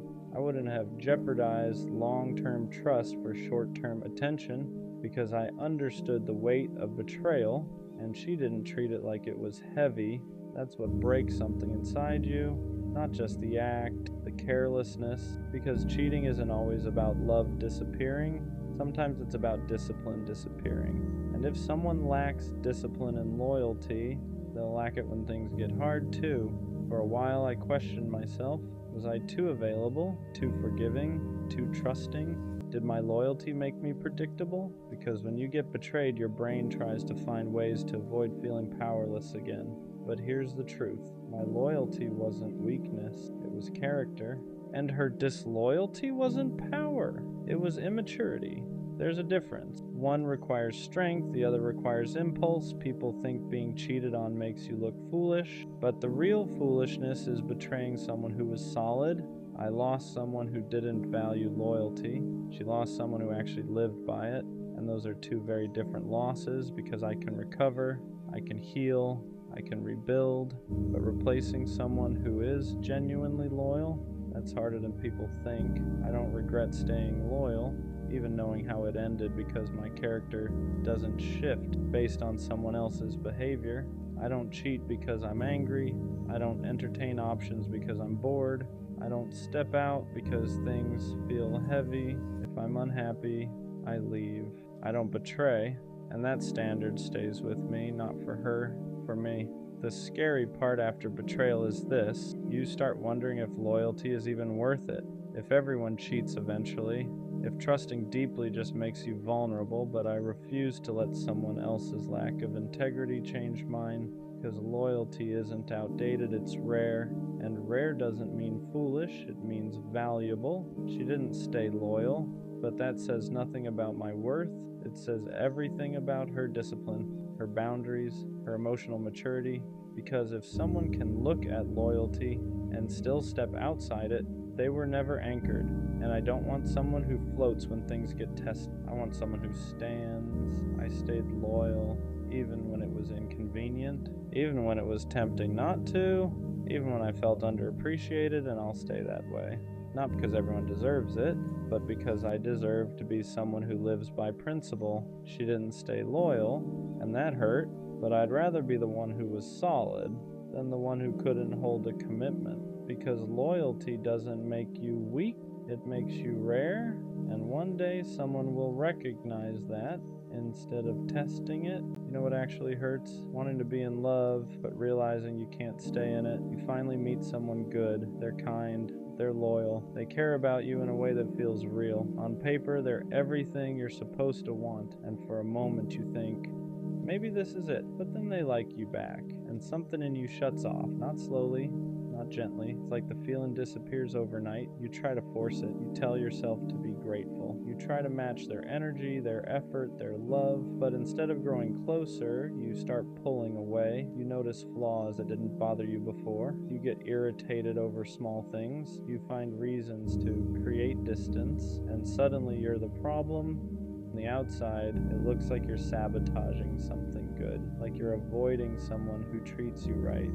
But inside, it feels worse than that. It feels suffocating, because even when you try to stay, it feels like you're trapped in something you can't feel the way you're supposed to. The messed up part, you still care. Somewhere deep down, you don't want to hurt them. You don't want to be cold. You don't want to be the reason someone feels unwanted, but you also don't know how to love them without losing yourself. And that kind of conflict turns love into guilt. What's confusing about this feeling is that it only shows up with the right kind of person, not the chaotic ones, not the ones who make you anxious, not the ones who disappear and keep you guessing. It happens with the ones who are steady, the ones who reply, who show up, who don't play games with your emotions. And instead of feeling safe, your body reacts like something's wrong. You don't feel excitement, you feel pressure, not because they're asking for too much, but because they're offering consistency, and you don't know how to relax inside it. There's no chase, no uncertainty, no emotional roller coaster to distract you. So your mind starts searching for escape routes. You tell yourself you're bored, that the spark is gone, that something feels off, and even if you can't explain why. But deep down, it's not disinterest, it's unfamiliarity, because when you're used to love being unstable, peace can feel empty. And when you're used to earning affection, being chosen freely can feel undeserved. So instead of leaning in, you pull away, you create distance so you can breathe again, not because they're hurting you, but because closeness is touching something unhealed. And that's the part nobody prepares you for.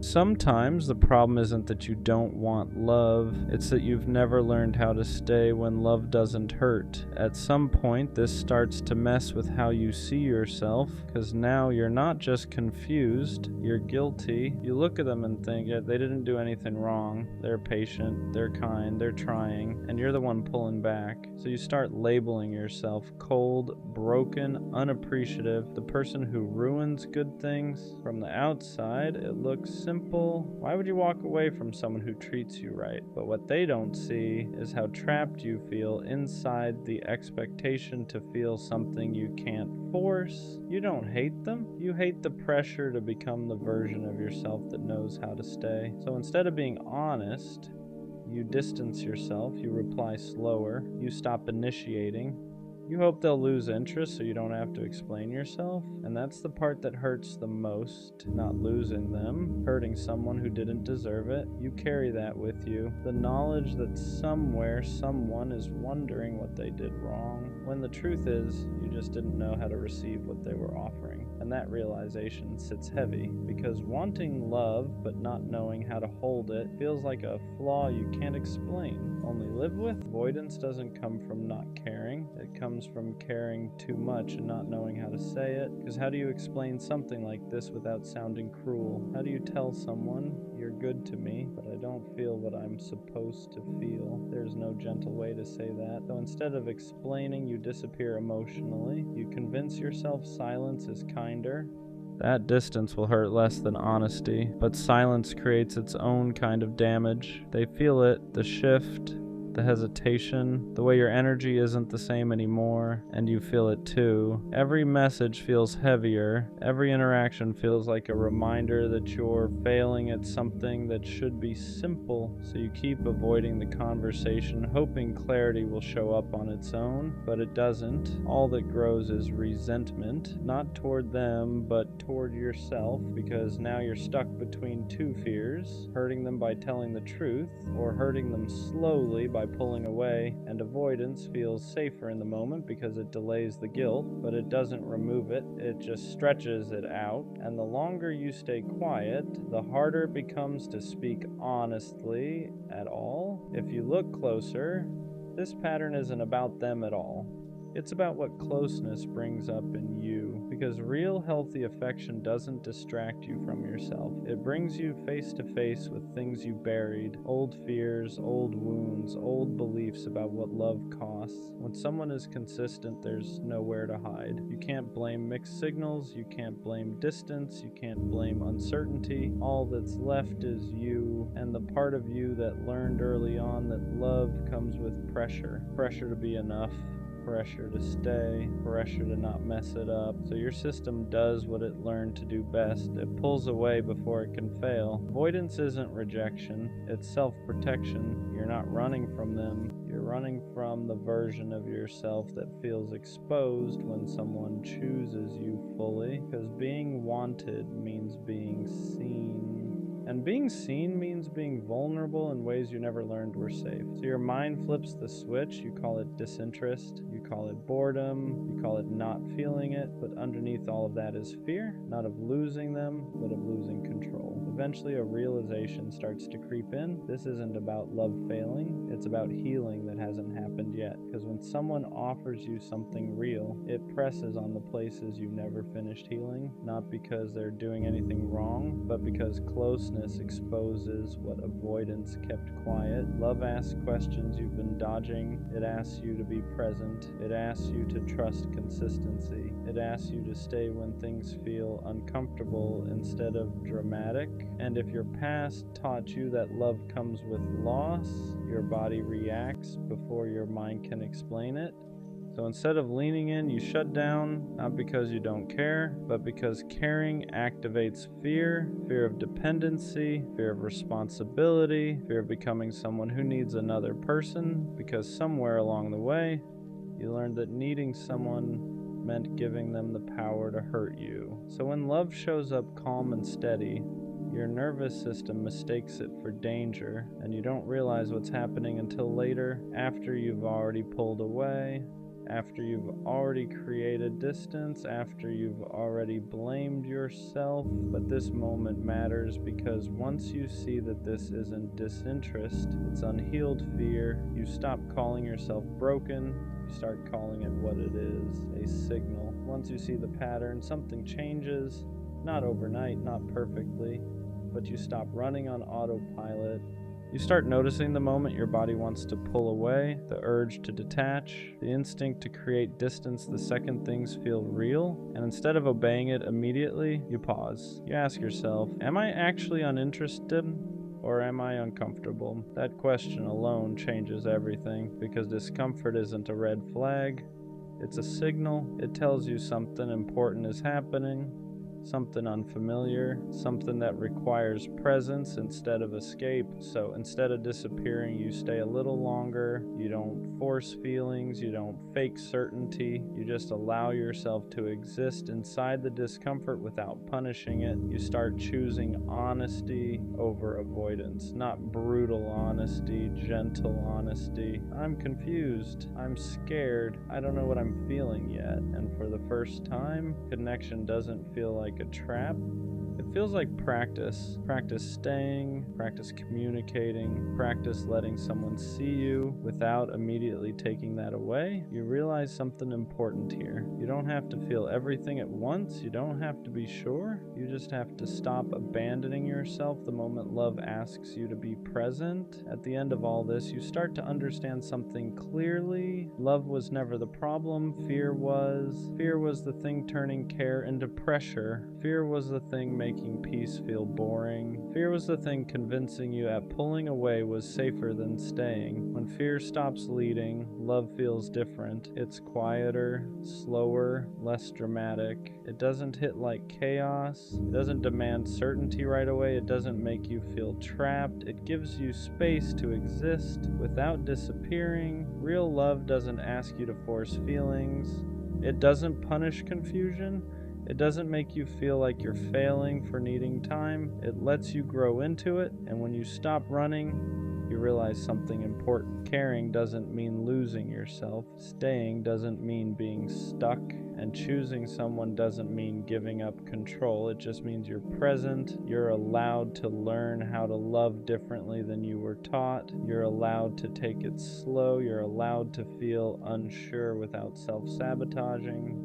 And most of all, you're allowed to stop hating yourself for struggling with something you were never shown how to do safely, because the moment love stops being about fear is the moment it finally starts feeling real. I'm romantic. I believe in effort, in choosing someone daily, in love that feels intentional, not accidental, but I'm not naive anymore. I don't confuse chemistry with commitment. I don't mistake words for consistency.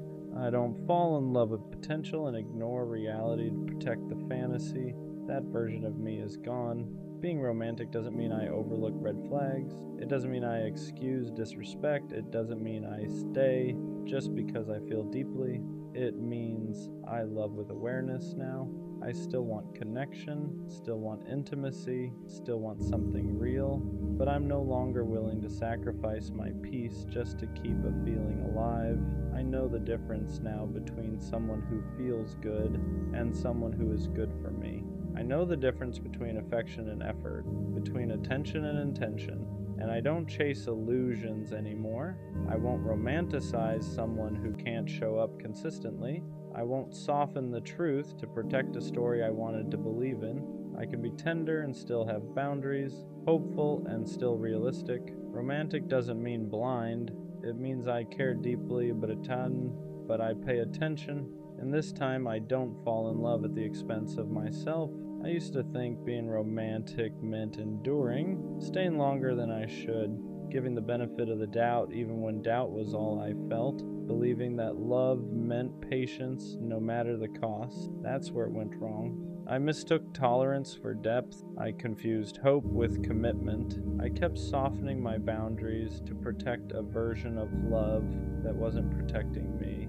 That wasn't romance, that was self-abandonment. Being romantic doesn't mean I ignore patterns. It doesn't mean I wait for someone to become who they promise to be. It means I listen when actions contradict words. It means I leave when effort fades. It means I don't negotiate respect just to keep a connection alive. I still believe in love that's big, in feelings that are deep, in choosing someone with intention. But now, romance has standards. I won't pour into uncertainty. I won't romanticize inconsistency. I won't stay where I feel anxious and call it passion. Romantic love should feel safe enough to be honest, stable enough to be real, mutual enough to last, and if it isn't, I don't try to fix it anymore. Because I can be romantic without being reckless with my heart. Being romantic but not naive changes how you choose people from the very beginning. You don't rush connection anymore. You don't get swept up by intensity.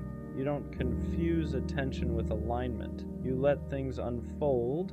You watch how someone shows up when it's inconvenient, how they communicate when things are unclear, how they act when they don't get their way. Because attraction is easy, consistency is not. You stop falling for the idea of someone and start paying attention to how they actually treat you. Do they follow through? Do they respect your time? Do they show curiosity about your inner world? Or just enjoy how you make them feel? Being romantic doesn't mean you stop feeling sparks. It means sparks aren't enough anymore. You want safety with the spark, effort with the chemistry, clarity with the feelings, so you slow down, not because you're scared, but because you value yourself too much to rush into something unproven. You let people reveal who they are without trying to fill in the gaps for them. And if something feels off, you don't romanticize it. You listen, because the right connection won't need you to ignore yourself to keep it alive. Being romantic without being naive means I still believe in love. I just don't chase it blindly anymore. I don't force connections. I don't convince people to choose me.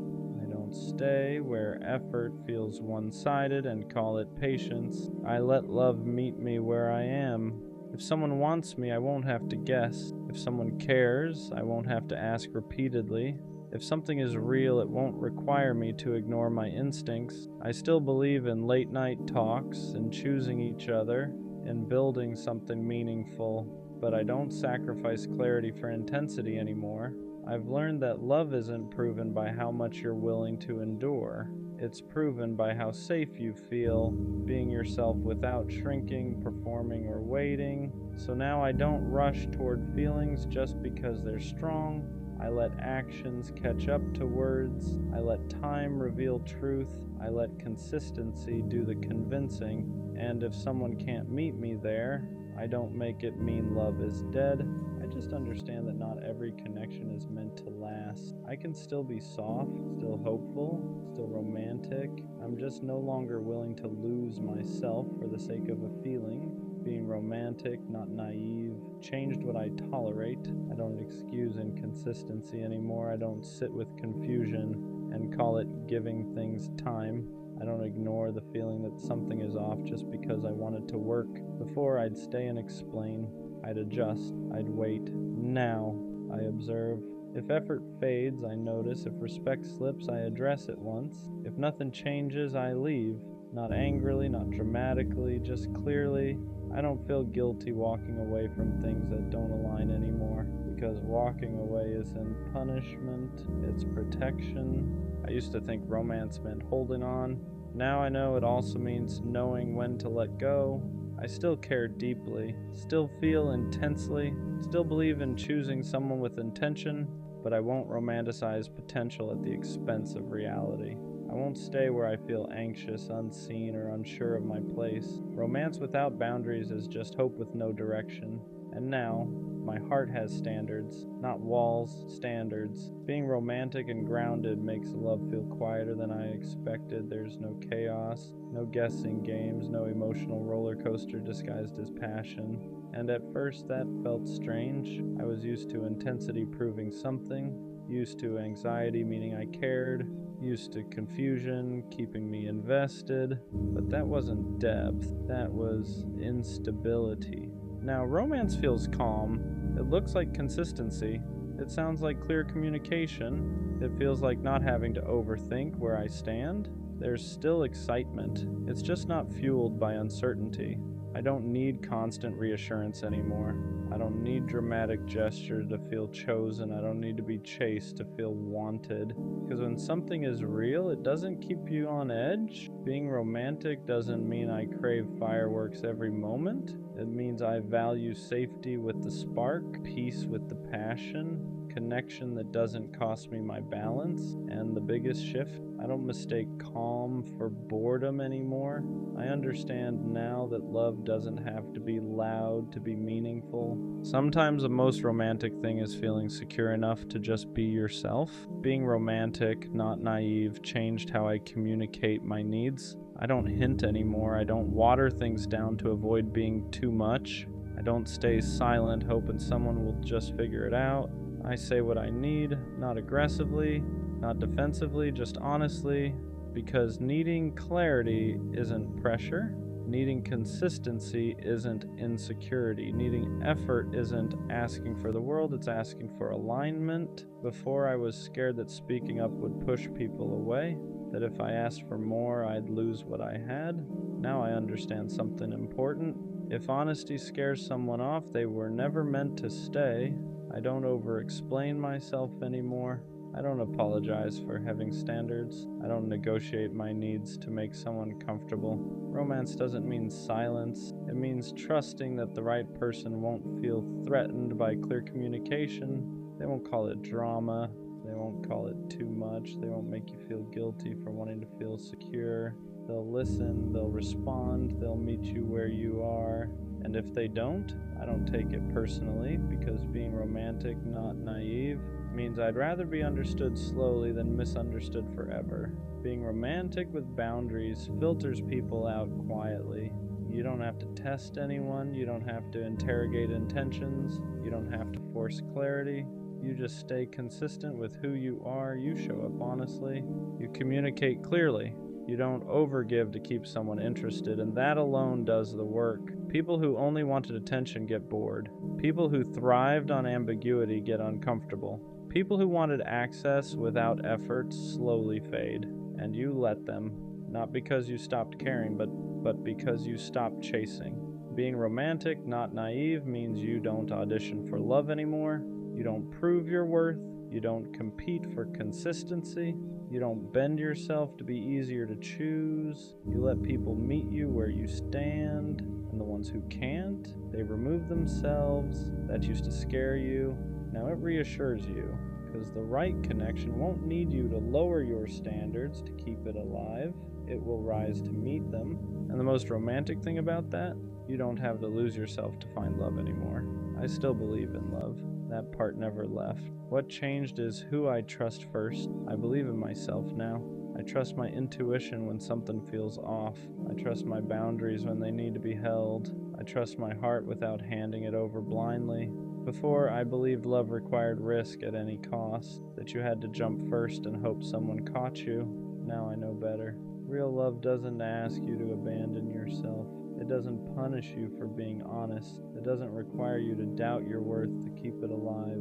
Being romantic, not naive, means I still dream. I just don't disappear into the dream. I don't ignore red flags to protect the fantasy. I don't silence my needs to keep someone comfortable. I don't romanticize suffering and call it devotion. I let love add to my life, not destabilize it. And the biggest shift of all, I don't fear losing love anymore the way I used to, because I know I won't lose myself trying to keep it. That confidence didn't come from love finding me. It came from me finally standing with myself. Being romantic, not naive, means I didn't lose my softness. I refined it. I still believe in love that's intentional, in effort that's mutual, in choosing someone without hesitation or games, but I no longer confuse love with endurance. I won't stay where I feel uncertain. I won't fight for clarity. I won't romanticize someone's potential while ignoring how they treat me now. Romance isn't blind faith anymore. It's awareness. It's knowing that feelings matter, but actions matter more. That chemistry is exciting, but consistency is what lasts. That love shouldn't cost you your peace, your voice, or yourself. I still want something real. I still want depth. I still want connection that feels meaningful. I just won't abandon myself to get it. If someone meets me with honesty, I open my heart. If they meet me with effort, I lean in. If they meet me halfway, I walk the rest with them. And if they don't, I don't force it. I don't chase it. I don't grieve what was never aligned. Because being romantic doesn't mean I accept less. It means I know exactly what kind of love I want. And I'm patient enough to wait for something that doesn't ask me to be smaller, quieter, or less aware. I'm still a romantic. I just finally learned how to protect my heart without closing it. And that's the difference. I don't care how corny it sounds. I'm not going to stop being a lover. Not until I get the kind of love I've always imagined. The kind where there's no confusion, no wandering attention, no half-interest disguised as effort. Just one person, and a world that feels smaller because of it. I want love where focus doesn't drift, where nobody else even registers, where love in them feels instinctive, not forced. The kind of love that doesn't try to be cinematic, it just is. Two people driving with no destination, standing in open fields, traveling for no reason other than wanting to be together. The kind of love you don't just feel in your chest, you feel it in your soul, hot, intense, alive. And I don't understand how people walk around pretending that kind of love doesn't matter. Like love is casual, like attachment is embarrassing, like caring deeply is something you should hide, because love is everything. It's sharing the world with someone, learning their habits, reading their moods, knowing them in ways no one else does. It's going from stranger to someone you can't imagine life without.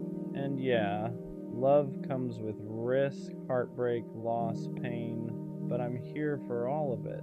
Because if that's the price of loving deeply, I'll pay it. I'll take the uncertainty, I'll take the scars, I'll take the ache that comes with caring. What makes it hard sometimes isn't loving deeply, it's loving deeply in a world that pretends not to care. People act like being attached is weak, like wanting someone fully is desperate. They call it being nonchalant. They call it cool. They call it protecting yourself. But to me, it just feels empty. I don't want love that's casual. I don't want half interest. I don't want to pretend I wouldn't be devastated if I lost someone I truly cared about. I want to feel it, all of it. I want the kind of love where my heart is completely in, no exits, no backups, no pretending. And yeah, that makes me vulnerable. It means I get hurt easier. It means I feel things more intensely, but I'd rather feel everything than live numb just to look unbothered. Because loving deeply isn't weakness, it's courage. It takes guts to say, I want you fully. I'm choosing you. I'm not scared to care. And maybe that's why it feels lonely sometimes, because not everyone is built to love like that. Some people close their hearts after pain. Others keep theirs open, not because they're naive, but because they refuse to let disappointment turn them cold. You don't love deeply because it's easy. You love deeply because it's who you are. And even when it costs you, you'd still rather feel everything than live a life that feels hollow. You already know how this can end. You know love can break you. You know it can leave scars. You know it can take pieces you don't get back. And still, you choose it. Not because you're reckless, not because you're desperate, but because a life without love feels smaller than a life with heartbreak. You're not chasing perfection, you're chasing connection. The kind that makes ordinary moments feel alive, the kind that makes the world feel louder and quieter at the same time. And once you've felt even a glimpse of that, you can't pretend you don't want it anymore. So yeah, you risk it again, you open your heart again, you believe again. Not because you forgot the pain, but because you decided it wasn't stronger than your capacity to love. Being a lover boy doesn't mean you ignore reality. It means you face it and still choose love anyway. You're not asking for perfection, you're asking for presence, for a love that feels mutual, chosen, clear. And wanting that doesn't make you unrealistic, it makes you honest. Because once you know how deeply you can love, you stop settling for anything that asks you to dim that fire. So, no, the lover boy in you isn't dying, he's just waiting. And when the right love finally arrives, he'll be ready. What people don't realize is how much strength it takes to stay soft in a world that rewards detachment. It's easier to act unbothered, easier to keep things light, easier to pretend you don't care that much, but you were never built that way. You don't love halfway, you don't feel quietly. When you care, it shows in your effort, in your loyalty, and how present you are. And that's exactly what people try to shame out of you. They tell you you're too much, too attached, too intense. Like love is something you're supposed to ration. So sometimes you wonder if you should change, if caring less would protect you, if closing off would finally make things easier. But every time you try, it feels wrong, because pretending not to care cost you more than heartbreak ever did. You don't want a love where you're constantly monitoring yourself, where you have to downplay your feelings to seem cool. You want a love where effort isn't embarrassing, where loyalty isn't laughed at, where wanting someone fully isn't treated like a flaw. And yes, that kind of love is rare, not because it doesn't exist, but because not everyone has the capacity for it. Some people love with caution, some love with conditions, some love with one foot out the door. You love with your whole chest, and that means when it ends, it hurts differently. You don't just lose a person, you lose the future you already pictured, the version of yourself that only existed with them. But even after that pain, you don't harden, you don't turn cold, you don't become bitter, you grieve, and then you stay open. Not because you're naive, but because you understand something others don't. Love isn't dangerous. Avoidance is. A life spent protecting yourself from ever being hurt is a life spent never being fully alive. So you keep choosing love, even when it costs you, even when it scares you. Because being a lover was never about guarantees, it was about courage. And no matter how many times the world tells you to be smaller, to care less, to guard your heart, you don't. Because the lover boy in you knows one truth: a heart that can love deeply is never something to be ashamed of. People who love like you often feel out of place, not because there's something wrong with them, but because the world isn't built for hearts that don't know how to love halfway. You walk into spaces where everyone is guarding themselves, where effort is calculated, where caring too much is treated like a mistake you should have learned from by now. And you can feel it, the hesitation, the emotional distance, the way people keep one foot out the door just in case. Meanwhile, you're standing there ready to choose someone fully if they'd just meet you halfway. That contrast can feel isolating.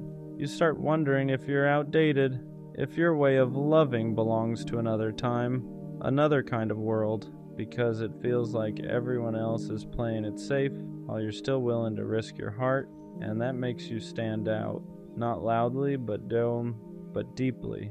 You don't bond casually, you don't talk just to fill silence. When you connect, you notice things others miss, you remember details people forget, you show up in ways that don't disappear easily, and that kind of presence can be uncomfortable for people who aren't ready to be seen that closely. So they pull back, they joke about you caring too much, they call your intensity a lot. Not because it is, but because they don't know how to match it. That's the part that hurts, realizing you're not too much, you're just too deep for people who only know how to skim the surface. You don't want love that feels convenient, you want love that feels intentional. You don't want someone who chooses you when it's easy. You want someone who chooses you because they mean it. And yeah, that narrows the field. It means you'll feel alone sometimes. It means you'll walk away more than you stay. It means you won't fit everywhere. But fitting everywhere was never the goal. Belonging was. The lover boy in you isn't broken because he doesn't blend in. He just hasn't found the place where his kind of love is spoken fluently. And when he does, it won't feel like standing out anymore.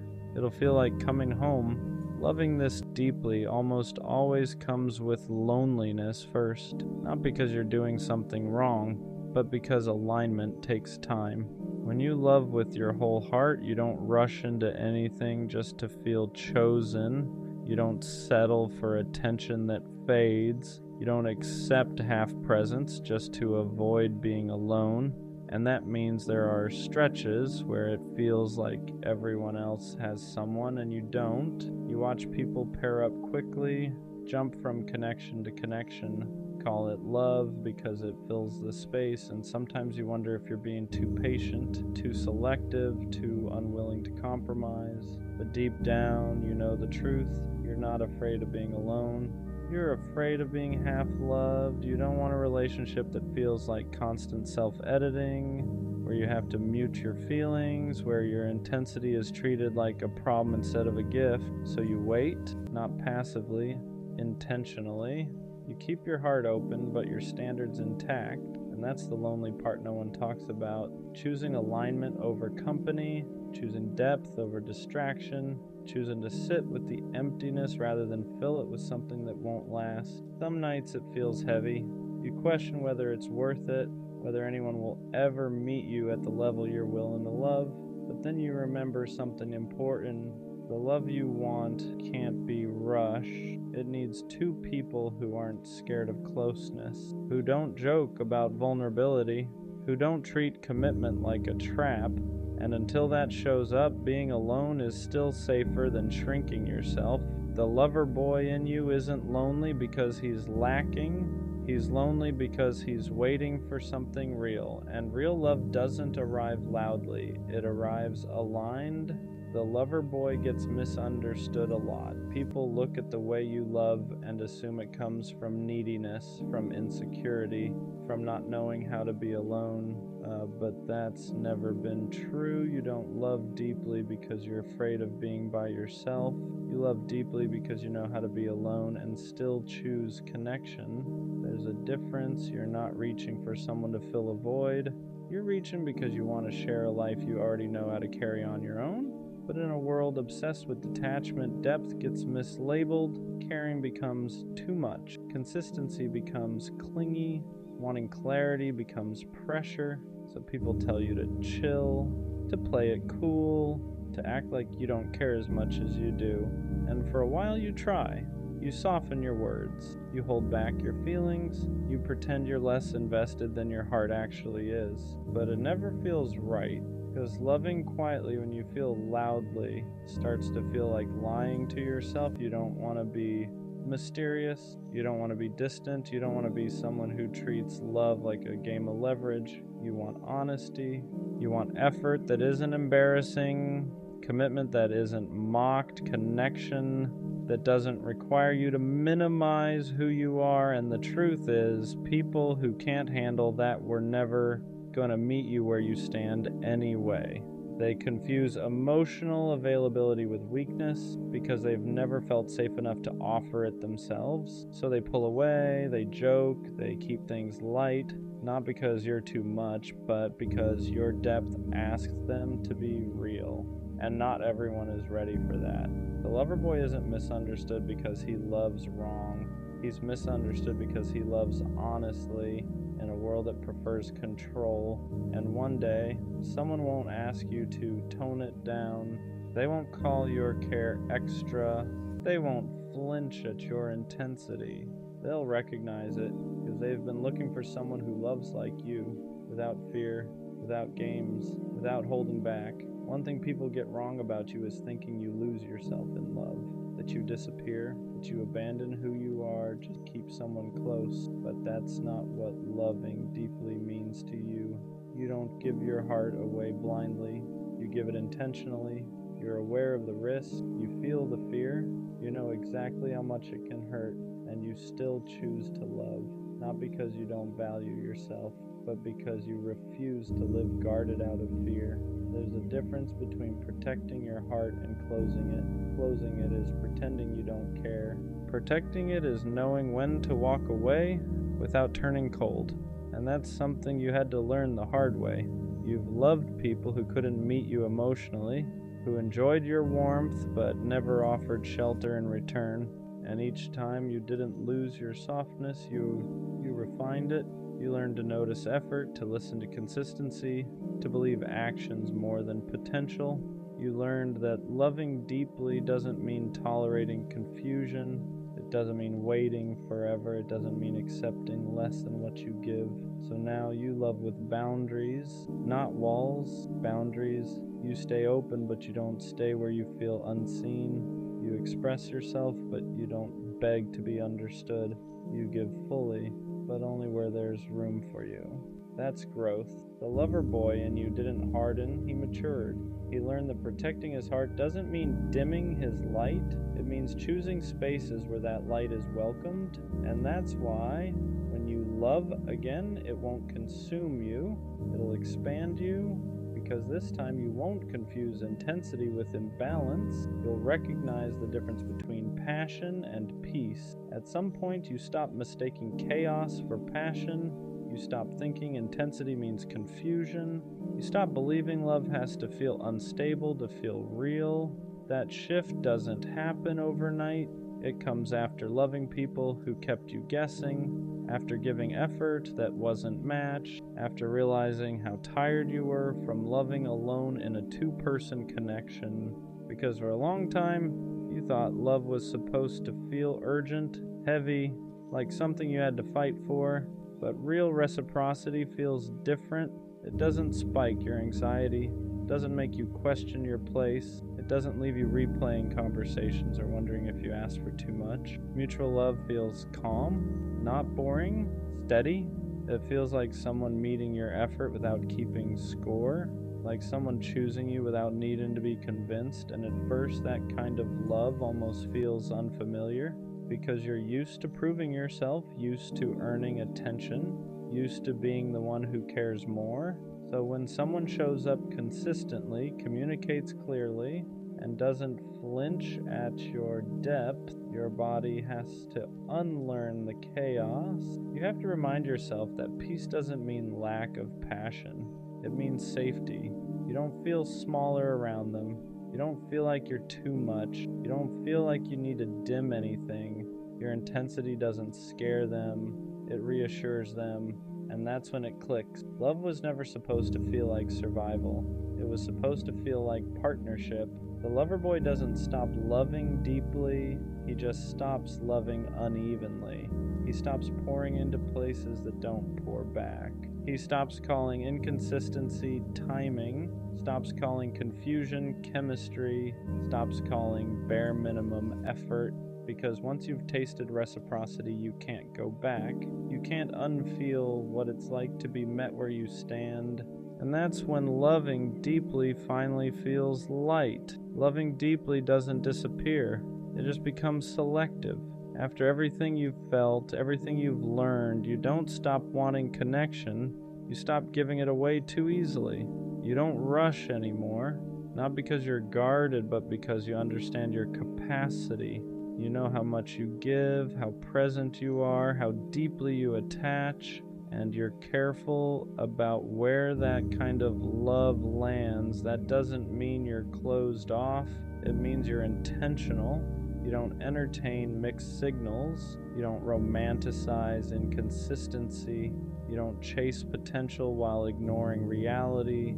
You pay attention now to effort, to follow through, to how someone shows up when things are calm, not just when things are exciting. Because you've learned that real love isn't proven in intensity alone. It's proven in consistency, and the people who are right for you won't be intimidated by that. They won't feel pressured by your depth. They won't joke about you caring too much. They won't need you to shrink to make them comfortable. They'll respect the way you love because they love the same way. That's the shift. You're not asking for more than before. You're just no longer accepting less. You still want closeness, still want loyalty, still want that kind of connection where the world feels quieter because someone chose you fully. But now you're patient with people, not with uncertainty. You're open to love, not to confusion. And that's how the lover boy grows. Not into someone colder, but into someone clearer. Someone who knows that loving deeply isn't about giving your heart to everyone who shows interest. It's about giving it to someone who knows how to hold it. Before the right love shows up, the lover boy is usually alone for a while. Not because he can't find connection, but because he refuses to force it. He's learned what happens when you fill space just to avoid loneliness, how quickly comfort turns into compromise, how easy it is to lose yourself when you accept something that doesn't fully meet you. So he chooses solitude instead, and solitude teaches him things love never could. It shows him who he is without anyone else's expectations, without adjusting his emotions, without holding back his intensity to make someone stay. He learns how to sit with himself, how to enjoy quiet, how to be fulfilled without external validation. And that's important because when you know how to be alone, you stop accepting love that feels like abandonment in disguise. During this time, he doesn't become detached, he becomes clear. clear about what drains him, clear about what feels safe, clear about the kind of love that actually aligns with who he is. He stops craving attention, stops mistaking chemistry for compatibility, stops confusing being wanted with being understood. And yes, some days are heavy. He still wants connection, still imagines sharing moments with someone, still feels that pull toward closeness. But the difference now is that he won't trade his peace for proximity. He knows the right love won't require him to chase, won't ask him to question his worth, won't make him feel like he has to earn care. So he waits, not anxiously, not desperately, but confidently, because he understands something now. Being alone isn't a punishment. It's preparation. It's the space where he becomes exactly the version of himself the right love will recognize immediately. And when that love finally arrives, it won't feel like relief. It'll feel familiar. The lover boy was never naive. He knew what love could cost him. He knew how deeply it could hurt. He knew it could break him, leave marks he'd carry for years, and he chose it anyway. Not because he didn't understand the risk, but because a life without love felt smaller than a life with scars. For a long time, he thought loving this way was a flaw, something he'd eventually outgrow, something pain was supposed to cure, but it never did. Every heartbreak slowed him down, made him more careful, more aware, but it never killed that part of him that wanted connection, because loving it deeply was never a phase. It was part of his design. He wasn't meant to love casually. He wasn't built for half interest or emotional distance. He was built to choose one person and mean it. That's why it hurt more. That's why waiting felt heavier. That's why walking away took courage. But all of it shaped him. It taught him boundaries without bitterness, standards without arrogance, patience without self-abandonment. So now, when he looks back, he doesn't regret loving the way he did. He doesn't regret caring too much. He doesn't regret believing. He doesn't regret wanting something rare, because one day someone will meet him in that same place. They won't flinch at his intensity. They won't joke about his softness. They won't treat his loyalty like it's replaceable. They'll recognize it. And when that happens, everything will feel different. No anxiety, no confusion, no wondering where he stands, just clarity.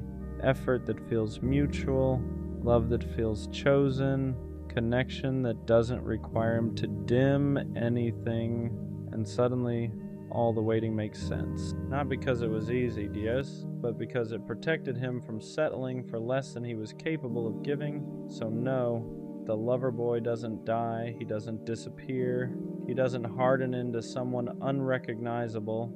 He just learns who deserves him. And when the right love finally arrives, he won't have to prove anything. He'll simply be met, and that's all he ever wanted.